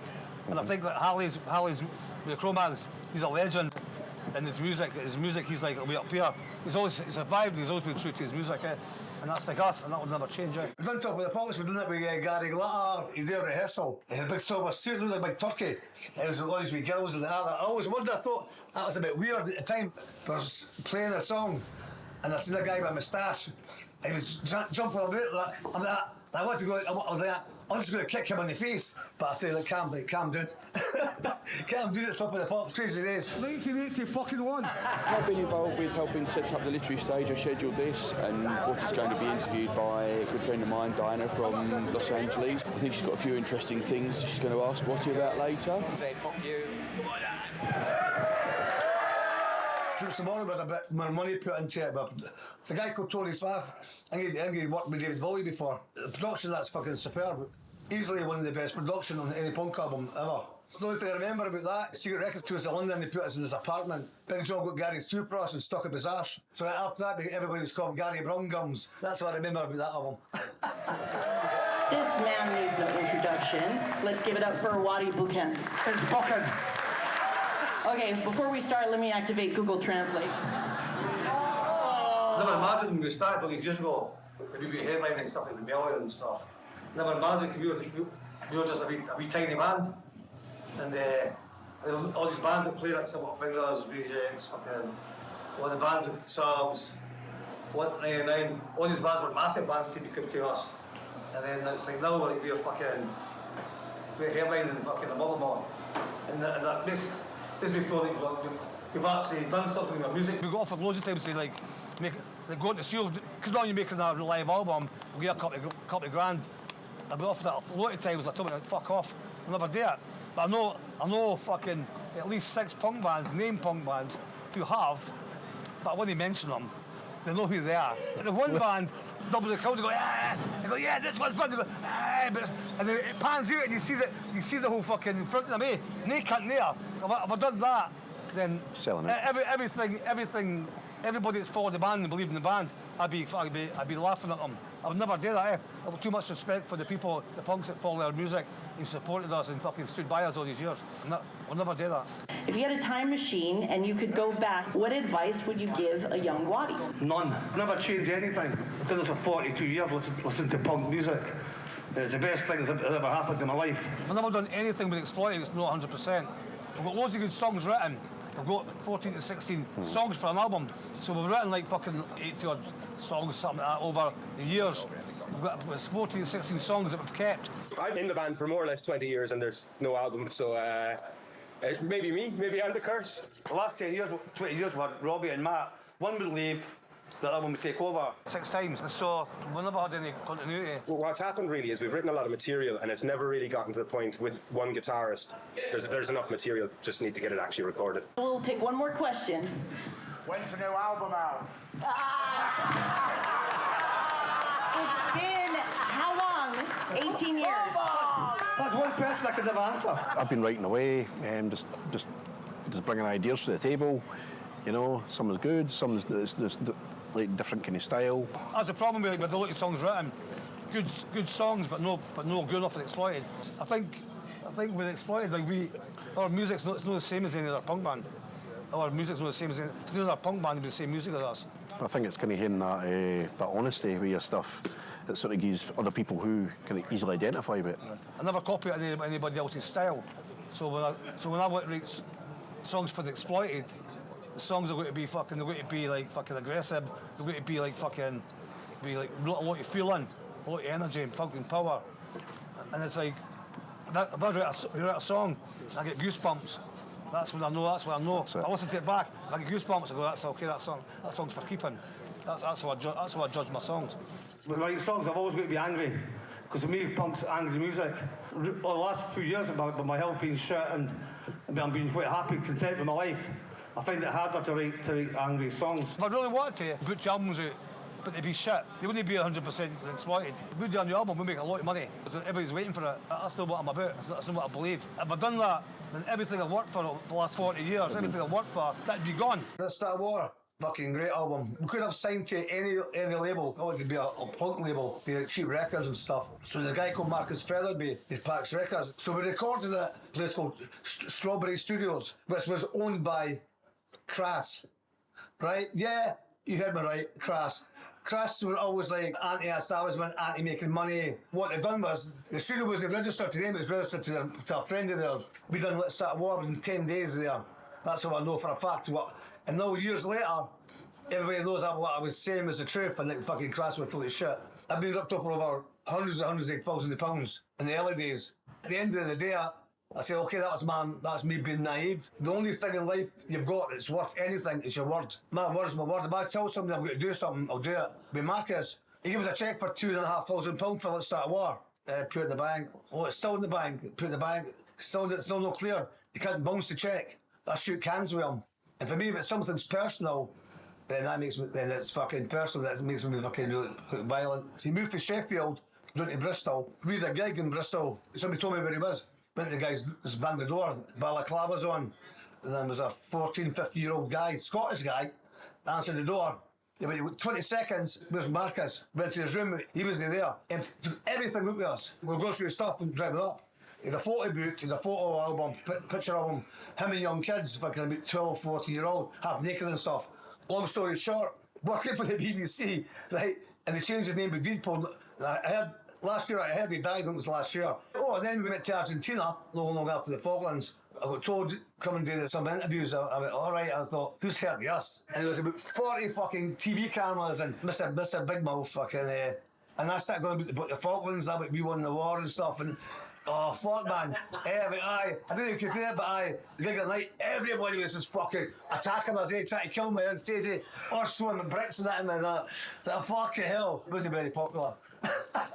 Bounced back from a lot of serious health problems. Did you know you were having a heart attack when it was happening? No, people go, you got pains in your chest and whatever, but I just felt I'm going, oh. I've had like 5 heart attacks. First one I never knew, the doctor said the severity of your heart attack was most people didn't survive that. And I was actually in the hospital when I had another heart attack. I had a massive heart attack and I was in the hospital. And that probably saved me. I'm going to take it easy the first 2 songs, I'm getting breathless. So I'm going to pass it. It's a bit long. If I'm lucky, doctors told me I should be dead. Because they said, I don't know how you're still alive. Got a cockroach. Then I got really fat. I stopped doing drugs now fucking after 24 years every day doing speed. I got fat as fuck. Every time you have a heart attack, it damages your heart. It doesn't get, you can't fix it. That's it damaged. So my heart works at like something like 40%. It's what normal people things take for granted. It's normal walking. And I can walk 20 feet with people going, totally fucked. I actually wanted to kill myself at one point. I wanted to kill myself because I was so depressed. I've always been fit. I've always been fucking active. I wasn't happy with the way I was, and it took me years to actually to say that to actually open up on that on this. It's a mental illness, so if you're depressed, if you've got somebody you can trust, talk to them. Even just talking to them, you feel better.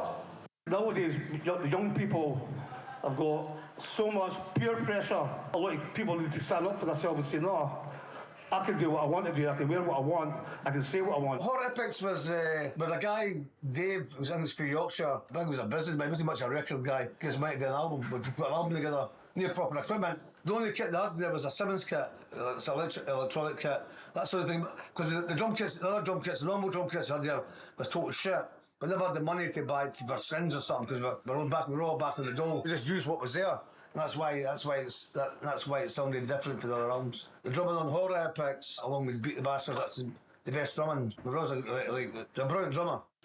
Picture. Go on then. Go on then. 450, yeah? 450. I'm not starting. 1, 2, 3, cheese balls. Cheese ball, yeah. Can we take a picture? Sure.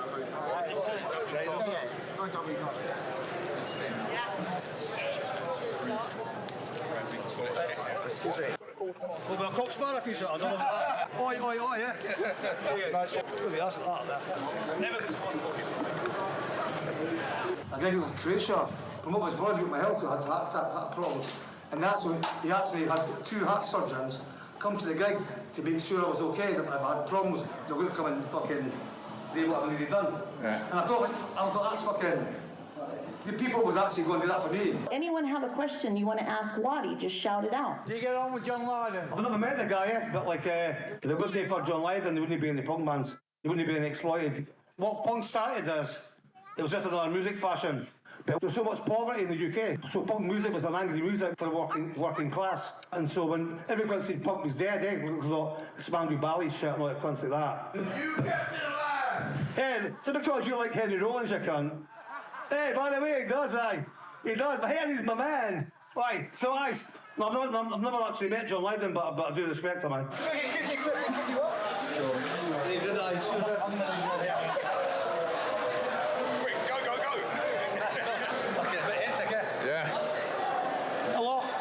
I love the fact that young people can make albums in their bedroom, you know, with a £500 laptop. No other specialised gear.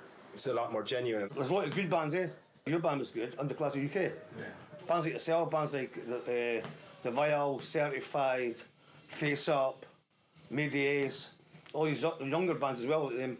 They're all fucking, they've got the energy, they've got the passion, really believe in the music. To me, that's what's good about music. The dawn of the internet has made it actually people see through that bullshit because they're able to see what real actual local talent there is out there, and then they go to shows, they start going and engaging with that scene. All the bands before us, I used to look up to all these bands because when I was these tiny band for Scotland, I used to look up to them because it's punk. Oh, fucking these bands are fucking.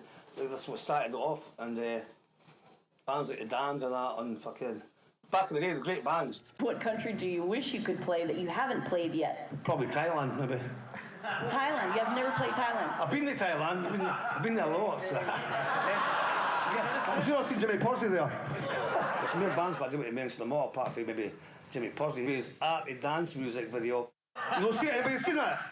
Oh, it's fucking funny. It's fucking. It's like, let's do it. Fuck off. Jimmy Pursley on this riverside. Google it on YouTube. And then piss your pants laughing, eh? That guy used to be a legend in fucking the Oi movement. Anyway, sorry. Again, I keep getting sidetracked here. Alright, that's the libel, guys. It's not libel, it's a fucking fact. It's a fact. Can't go to America, can't go to America. I'm drinking tea, by the way. What I put, tea. I still got a hangover for last night. But I didn't shut up, I'll never get out. I'll be here for days. You might be on another ago.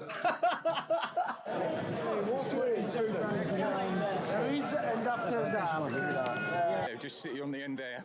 The Mohican and the skull with the Mohican logo has been synonymous with The Exploited and with you. I got Mohican because back then it was different. Every night was a fight night. Everybody would laugh at you. Go, look at the fucking state of this cunt. And so we started fighting them, eh? Because back then, to have a Mohican, it was fucking a statement. It actually meant something. After so long, they're like David Beckham and all these cunts with Mohicans. What the fuck? I refused to put my hair up. And my record company's like, you've got to put your hair up, that's fucking fuck off. All these punks are going, you've got to put your hair up and fuck off. Because punk's not about what you look like, it's what you believe in. I'm Bertie from PNX News, and I work with Casey Royer, who is also Carl C. Boyer, so check out PNX News. Did you ever get nervous before going on stage? I'm not nervous, but a wee bit like uptight is when we play the UK. And play Scotland and that, or London, because all my pals over there. And they'll just totally slag me. And so that's the really only time play Edinburgh like that, a wee bit. Oh fuck yeah, a wee bit on the edge before we play. See something nice. Eventually, Charlie Harper for the subs. Yeah, he's a legend, punk fucking legend. He's still a good guy. And I think the old bands before, Stranglers are good. They were great, we played with them a wee while back, they were great. Rejects are fucking great live.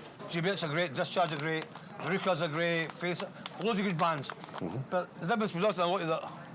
Well, thanks very much. For you. Cheers. Love you. Hey, see that? It's got a rose. I come to Blackpool and I got a rose. Thanks very much. What show stands out the most in your mind as the most scariest? The most scariest was played in New York back in the 80s, 90s. All the skinheads, they hated us, because they fucking you say. It's not an anti-American, it's an anti-fucking government song. but because it has fucking USA, because fucking USA, fuck you, Wally, fuck you, cunt. Every time, So back in then, so the Lustig Fraud, the Cro-Mags, all these bands hated us, Played the Ritz and there's like fucking hundreds of skinheads. And all these cunts with big the American flags going, fuck you, Wally, you cunt, fuck you. And the blob go, fuck off, you cunt, fuck you. Fucking like, ooh, you wee cunt, But inside I was totally shite myself, I think over that barrier, I'm fucking dead. So the next night, Motorhead were playing. So the guys that I'm going to see Motorhead, so okay. So we went on the back of the building, we sneaked in.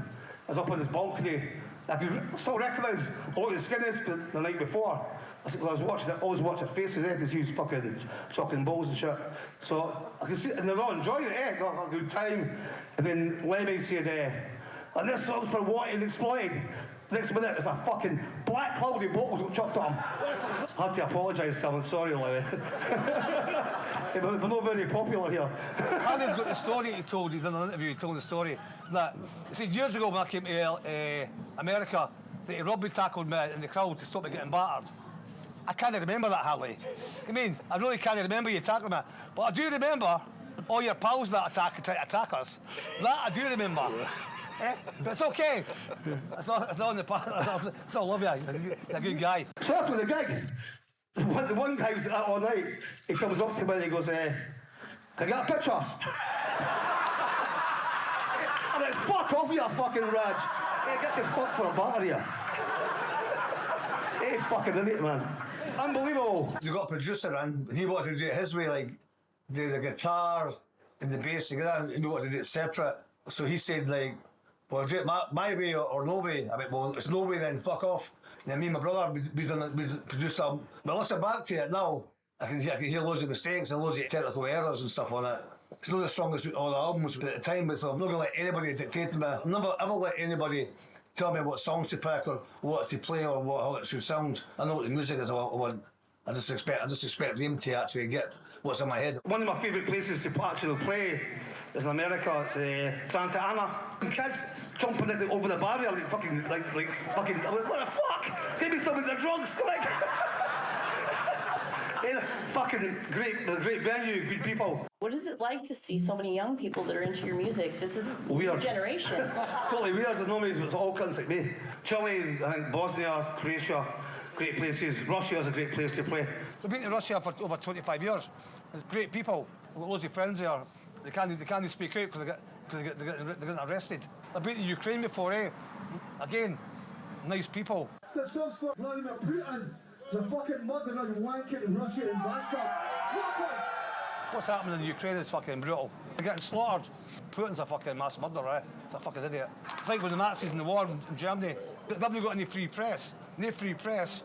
And it's all like state-controlled TV. And that's what's happening in Russia. And if you speak out, you get fucking arrested. And the jails in Russia are much, much tougher than anywhere else.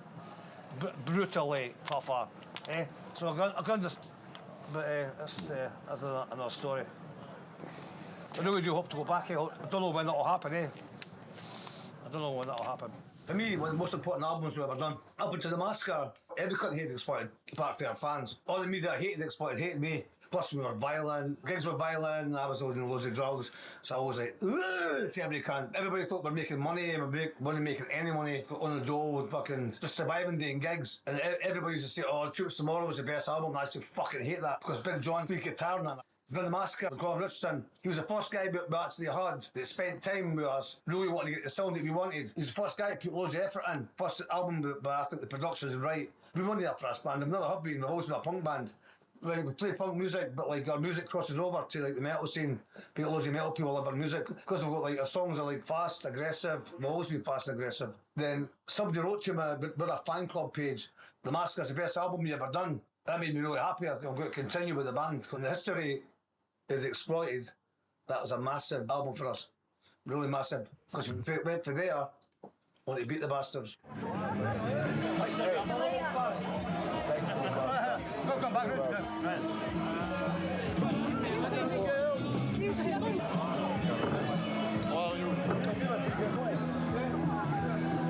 All these players go, oh, you're shit. I never said we were good. oh, you can't sing. I never said I could sing, but I get paid for it, you can't. People can say whatever they want, but we're talking about a family or my bandmates or my pals, and that's different, eh? That's personal, then I'll go and attack them. All the haters, they never come up to me and say it to my face. I get loads of shit, I get loads of death threats, I hope you die of cancer, I get loads of shit like that, eh?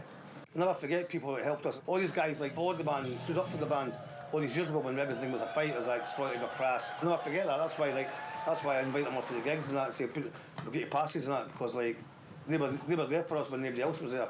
I've got like doctors, heart surgeons, porn stars, teachers, cops, fucking knock them up. All these years I was public, and they say, I love the Exploited.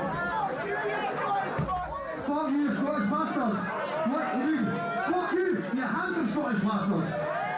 For me, it's the travel, getting to meet so many interesting people. I mean, recently we were in Georgia, we were in Armenia, Turkey. So it was a fantastic trip. You know, I really just like playing gigs. I really enjoyed going out to Turkey, Armenia, Georgia, special places to visit in the world that you have no idea what's going on over there, and meet with people and hear stories about their part of the world. A humbling experience. You're actually seeing more culture. You're meeting so many different people. Really opening your eyes, you know, to the world. Apart from getting to travel the world and meet people, the fact that I've done something in my life that people appreciate. I get a lot of good texts and stuff. People who are going through a hard time in their life, and they say they grew up with our music, and the music helped them get through a certain part of life. To me, that means everything. That means I've done something. You've meant something to that person. When I said they get in Green Day, but you may have a big record company and fucking loads of money, but I've got something you'll never have, and that's like fucking respect for the punks. You can't buy that. You've got to earn it. Integrity. Yeah, so that's what I take away from being exploited. The past every 5 years we've done an album. Never ever let the record companies hear anything. My brother was doing drums and Beat the Bastards for 3 days. 3 days to do the drums of that one song. Crack said, no, that's not right. His hands were all blistered and stuff, but he kept going back in and back in. It was hard work. And the guitarist would play stuff. I'm going on that shit, do it again. Even some of the songs I'd do vocals. And everybody would say, oh, that's great. And enough time to listen to it, I said, no, I'll go back and rewrite that again. I can go do that again. That album, Beat the Bastards, we're told you can spend $5,000 of that and keep the 15 grand. It's a lot of money because we're on the dole. And they ended to us £70,000 for the album, right? With a budget of 20 grand. No bothered with me the money. I just wanted to make a great album. I know loads of bands did the same deal. You can spend what you want, keep the rest. Well, they spent, I don't know, they spent, I think it was like £5,000 with their album. The rest is history, yeah. It's like, so that album, Beat the Bastards, we went through there to the other punk bands, and we went through there till we up here. And we're still all the way up here because we spent all the money on the effort on the record making good albums. Beat the Bastards crossed over all the metal people who never touched punk before, apart from maybe Motorhead.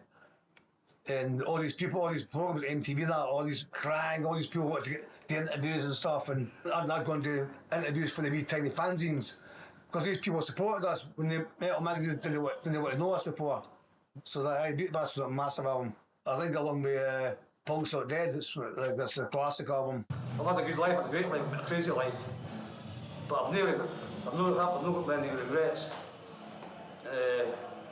Apart from some personal ones. And it's like, I lost track of what I was saying again. Best thing I've ever done in my life, it's been Exploited. I've done a lot of stupid things, I've said a lot of stupid shit. I still do, and I don't give a fuck. One thing I am, I'm 100% honest. I do say things I don't mean. I always say what I think, even if it's not agreeable. What time is it? 10. No. 10. You've done a line check.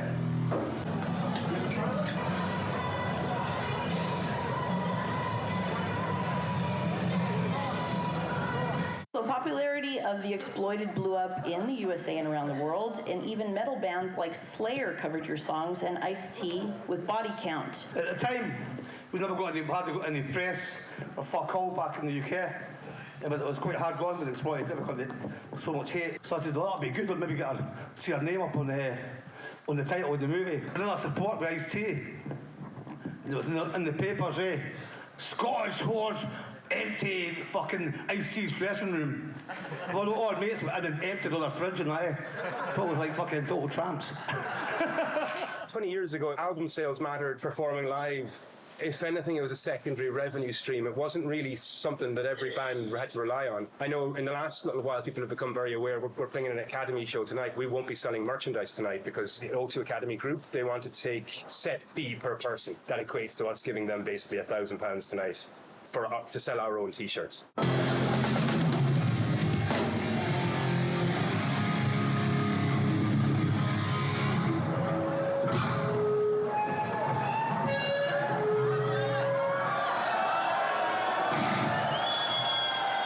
Done the Beat the Bastards tour, and we got a tour bus. And for me, it was a big deal. For me, that we got a tour bus after fucking 20 odd years. We got a tour bus, eh? It was like, oh, brilliant. So the guy in the band, it wasn't good enough for me. But I should be getting more money, and that's not good enough. So he left the band to go and work at the train station and play go back to have another wee band and play to Bannermans. He played like 20, 30 people. And it comes like that and go fucking fuck yourself, man. We've had a few guys in the band that have been total fucking fannies. Your old band members, Gary and Big John. Big John's a fucking fat cunt. If there's one person in the world that could fucking kill, it's that cunt. I got offered like loads of music, so I would sack the band, sack the Exploited, change the name of the band, do solo, we'll pay thousands and thousands of pounds, eh? I was getting 30 quid in the dough, so thousands of pounds was a lot of money. I told them to fuck off and stick up your ass. I'm not doing that. So to work with Exploited, you've got to be thick-skinned, eh? You've got to have a thick skin when you work with me. I'm really demanding, eh, on the band. When you go on stage, I expect 100% fucking effort and fucking put everything into that stage when you're on stage playing. The thing that I do regret is like, when I started the band, I was always like, split everything, eh? Then Big John and I was fucking got these lawyers onto me and that, and he gets money for all these songs he never wrote. The Ice-T thing, he came out of the closet with his lawyer, doing every song we'd ever written, and there, John, sign that, you get the money for the songs you've written, about 12, 14 songs. He wouldn't write it because he claims about 30 songs. He wouldn't sign it, eh? So I was raging, I was going to set fire to it. It's just, we'll maybe get 5 years, that's okay. We've done some gigs, and somebody told John I was going to come and fucking set fire to him, eh? So he left Edinburgh and went to Holland.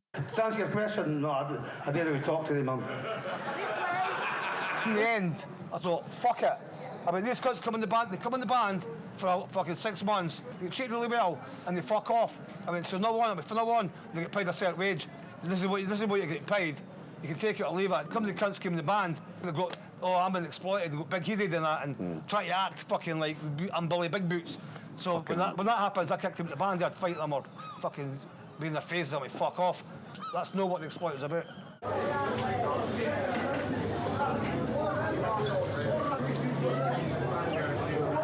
Well, it's a song.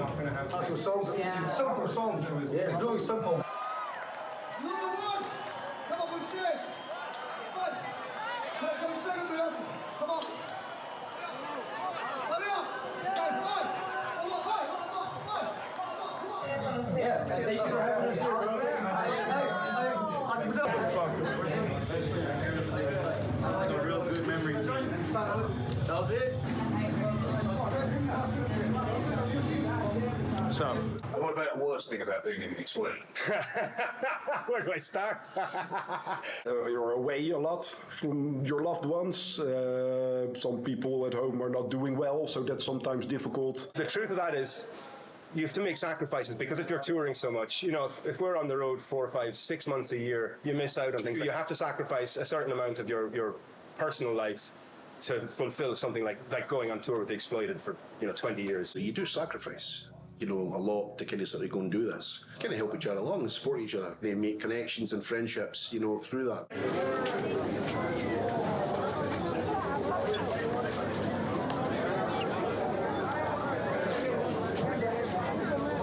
Of course, now I stopped doing drugs. Sometimes I think I'm too nice. 20 years ago, I think he's been battered and fucking chucked at the van by now. Just because you're here. No, but I let things go. I let a lot of things go, even if we can't say things to me.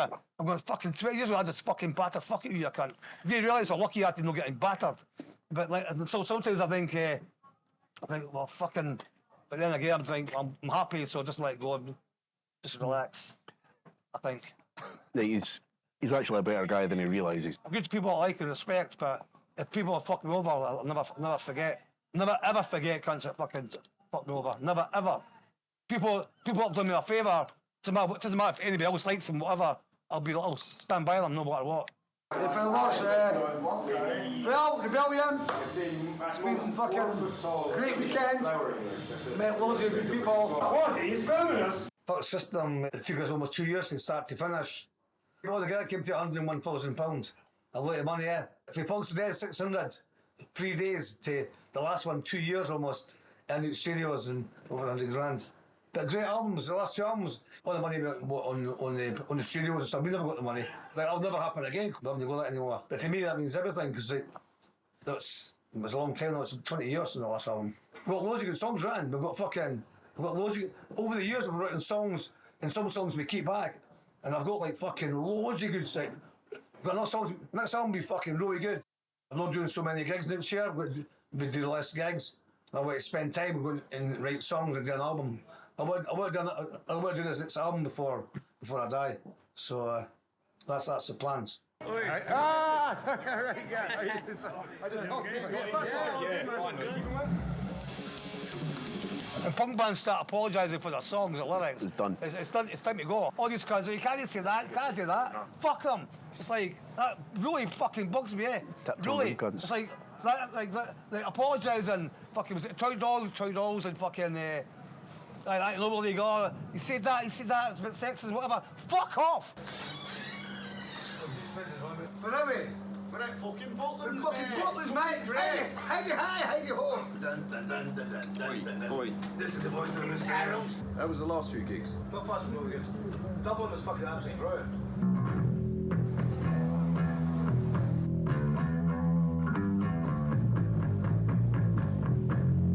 The money side of things is pretty brutal. I mean, if you look at the table of how much the likes of Napster or Amazon or Spotify, you know, they pay 0.0004 pence per song or so, you know, something like this, ridiculous. But I think the internet, that's what happens, isn't it? The internet just reflects the ugly side. You know, the best and worst of us all is on the internet there. Hey, no, we'll do. Like to be beside the seaside, that's black goes on. This is like this. Like this is what this is. It's funny, but I'm not doing that. I'm not doing a tour of all the beach towns. Delete. You don't know who's watching. People might get upset. Offended. Go have your own beliefs. Say what you think. They just fucking roll over like a wee fucking hedgehog. You can. Quite a few of the bigger bands have done that. So they're going to cancel us. Oh, you can't play the gig because you said that. Go fuck yourself. Really? Punk's not what punk's about. Punk's about doing what you want. Say what you want. Where does it end? If it cancels, like I think if you give in to it once, it'll never stop. Well, the punks say you can't say that. You can't. Really, if that's what you think, go and fuck off. Yeah. Be a fucking mod or something. Get a fucking life, these cunts. Sorry, ranting again. I go on Facebook and I got all these fucking cunts talking shit to me. So I try not to answer them. I always go back, fuck off, you prick. Come and say to my face, you fucking fat cunt. But then I get banned. Not because I'm told I'm a prick. I get fucking banned because I called them fat. I mean, what the fuck's that about? These fucking keyboard pricks. Irish! In the dressing room. So what are we doing? What am I actually doing? Quick photo shoot just for the sleeve. How does t-shirt do that? Good t-shirt. Fucking brilliant. Just seems that too. What's going to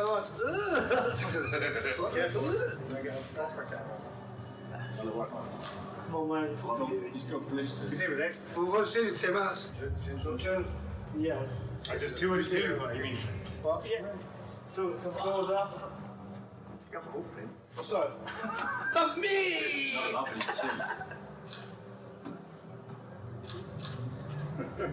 It's and okay. it's shit, just say it's shit, is that one? No, it's not. I look okay. I look okay. I look sick. I look okay. Me and Stephen look okay. I looks okay. Yeah, he's so that's okay. not bad. First show I done was at the YMCA. Right, YMCA. We got paid a fiver, but some of the punks cut all the fucking leads of the mics, so we never got asked back. There you go. Yeah.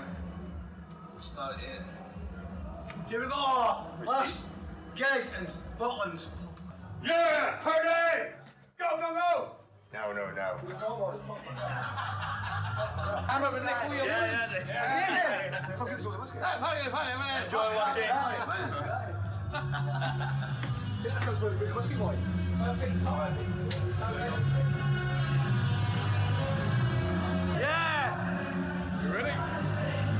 Never ready. Rare strings. 42 years of punk rock. Started with YMCA, it's ended in Butland. What the fuck?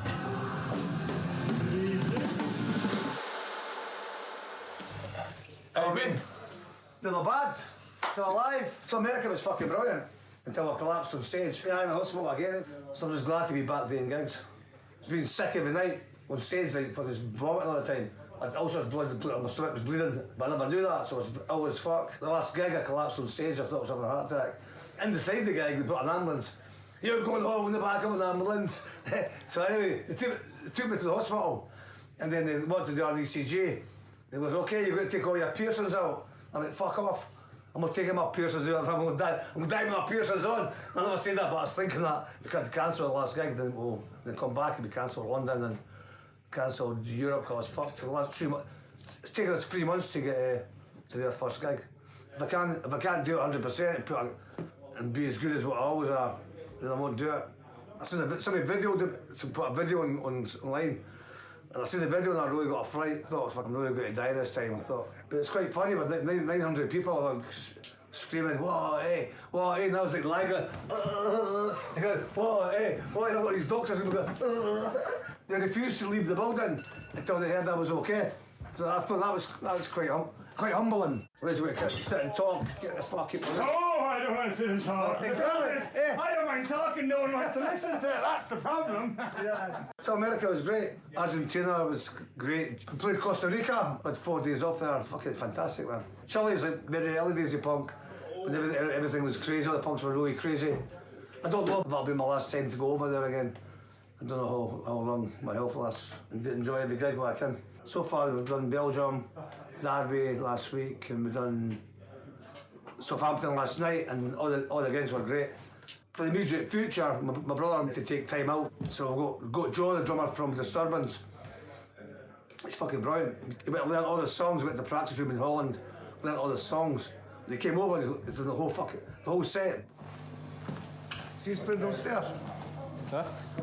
Down the stairs, a mod cover band. Next week we play Gabara, and there's Conflict, GBH, Discharge, UK Subs.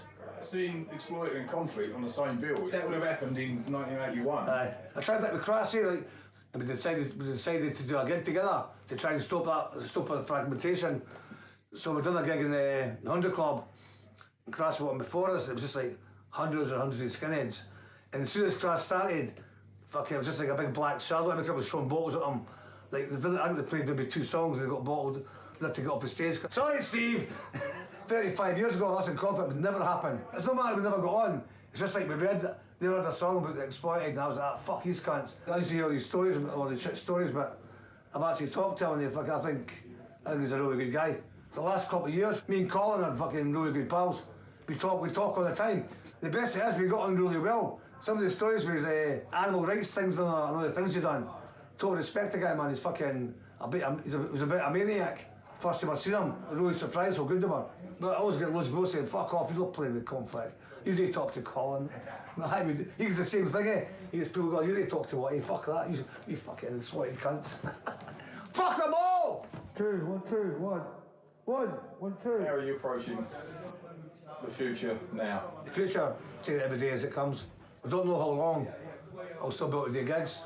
Depends, we've got a big tour coming up. We're doing like 6 nights and 1 day off, and it's just too much. I don't want to end up back in the hospital.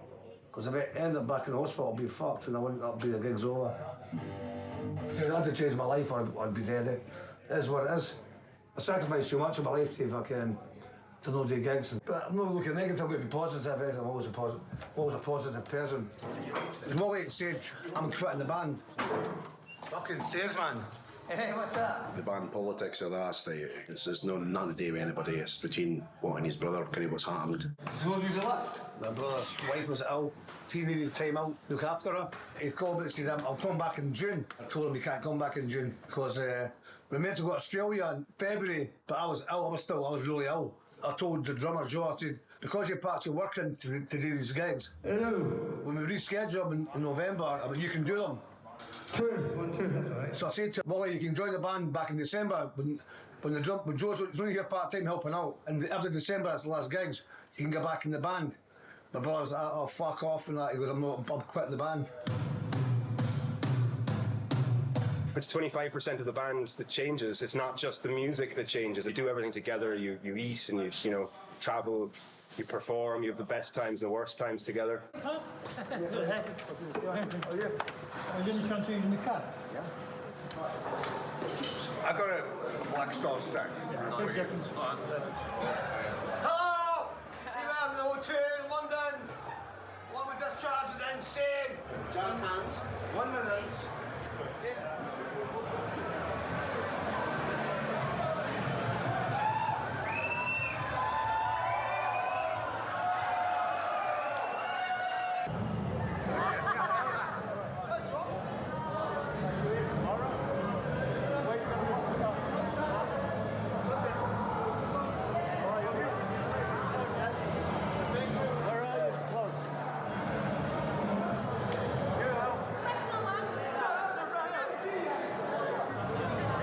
This year's been really good. We've done like 45 gigs in the last 4 months. This is a lot.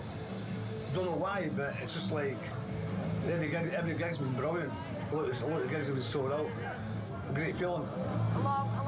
Have you put your away from that? Look at this young man here. Belfast punks, come on!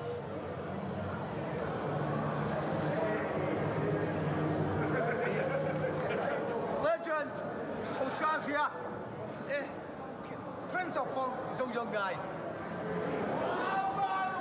Thank you very much, my friend's gonna be crazy, man. The whole thing has been an experience. It was pretty great. I mean, I always love playing the drums and I love playing live music. It's been amazing. We've just been to some new places. It's a new experience for me. And I've never kind of met crowds kind of like that. People are hungry for shows, regardless of like what's happening. You know, the music brings everyone together. We don't know the music yet that these kids are going to make. You know, in years to come, they're the ones who will define the scenes. But unfortunately, they're not going to have the same chances if the likes of Live Nation get their way. It'll only be the big bands that tour and smaller bands play in their local city, and that's it. Can you remember which band it was? We shared the backstage 1 year here. The band it was. Yes. Now this is a dressing room.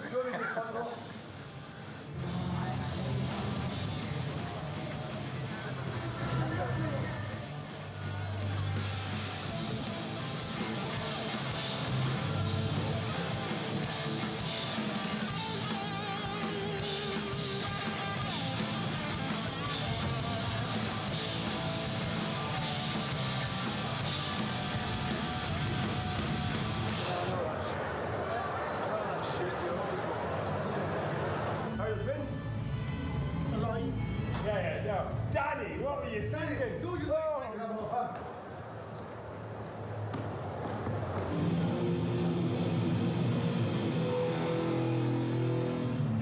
Danny exploded.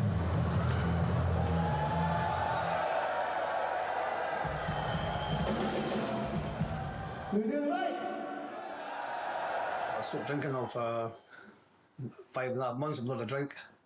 Meeting other people, you know, on the road or not drinking, you know, so it's kind of like a different kind of level. So I just decide, well, stop drinking, get my health and still do gigs, or keep drinking and not be well enough to do gigs. So for me, the music's got to come first, and my health as well. So. The ball is up next. Have a good weekend. Thank you.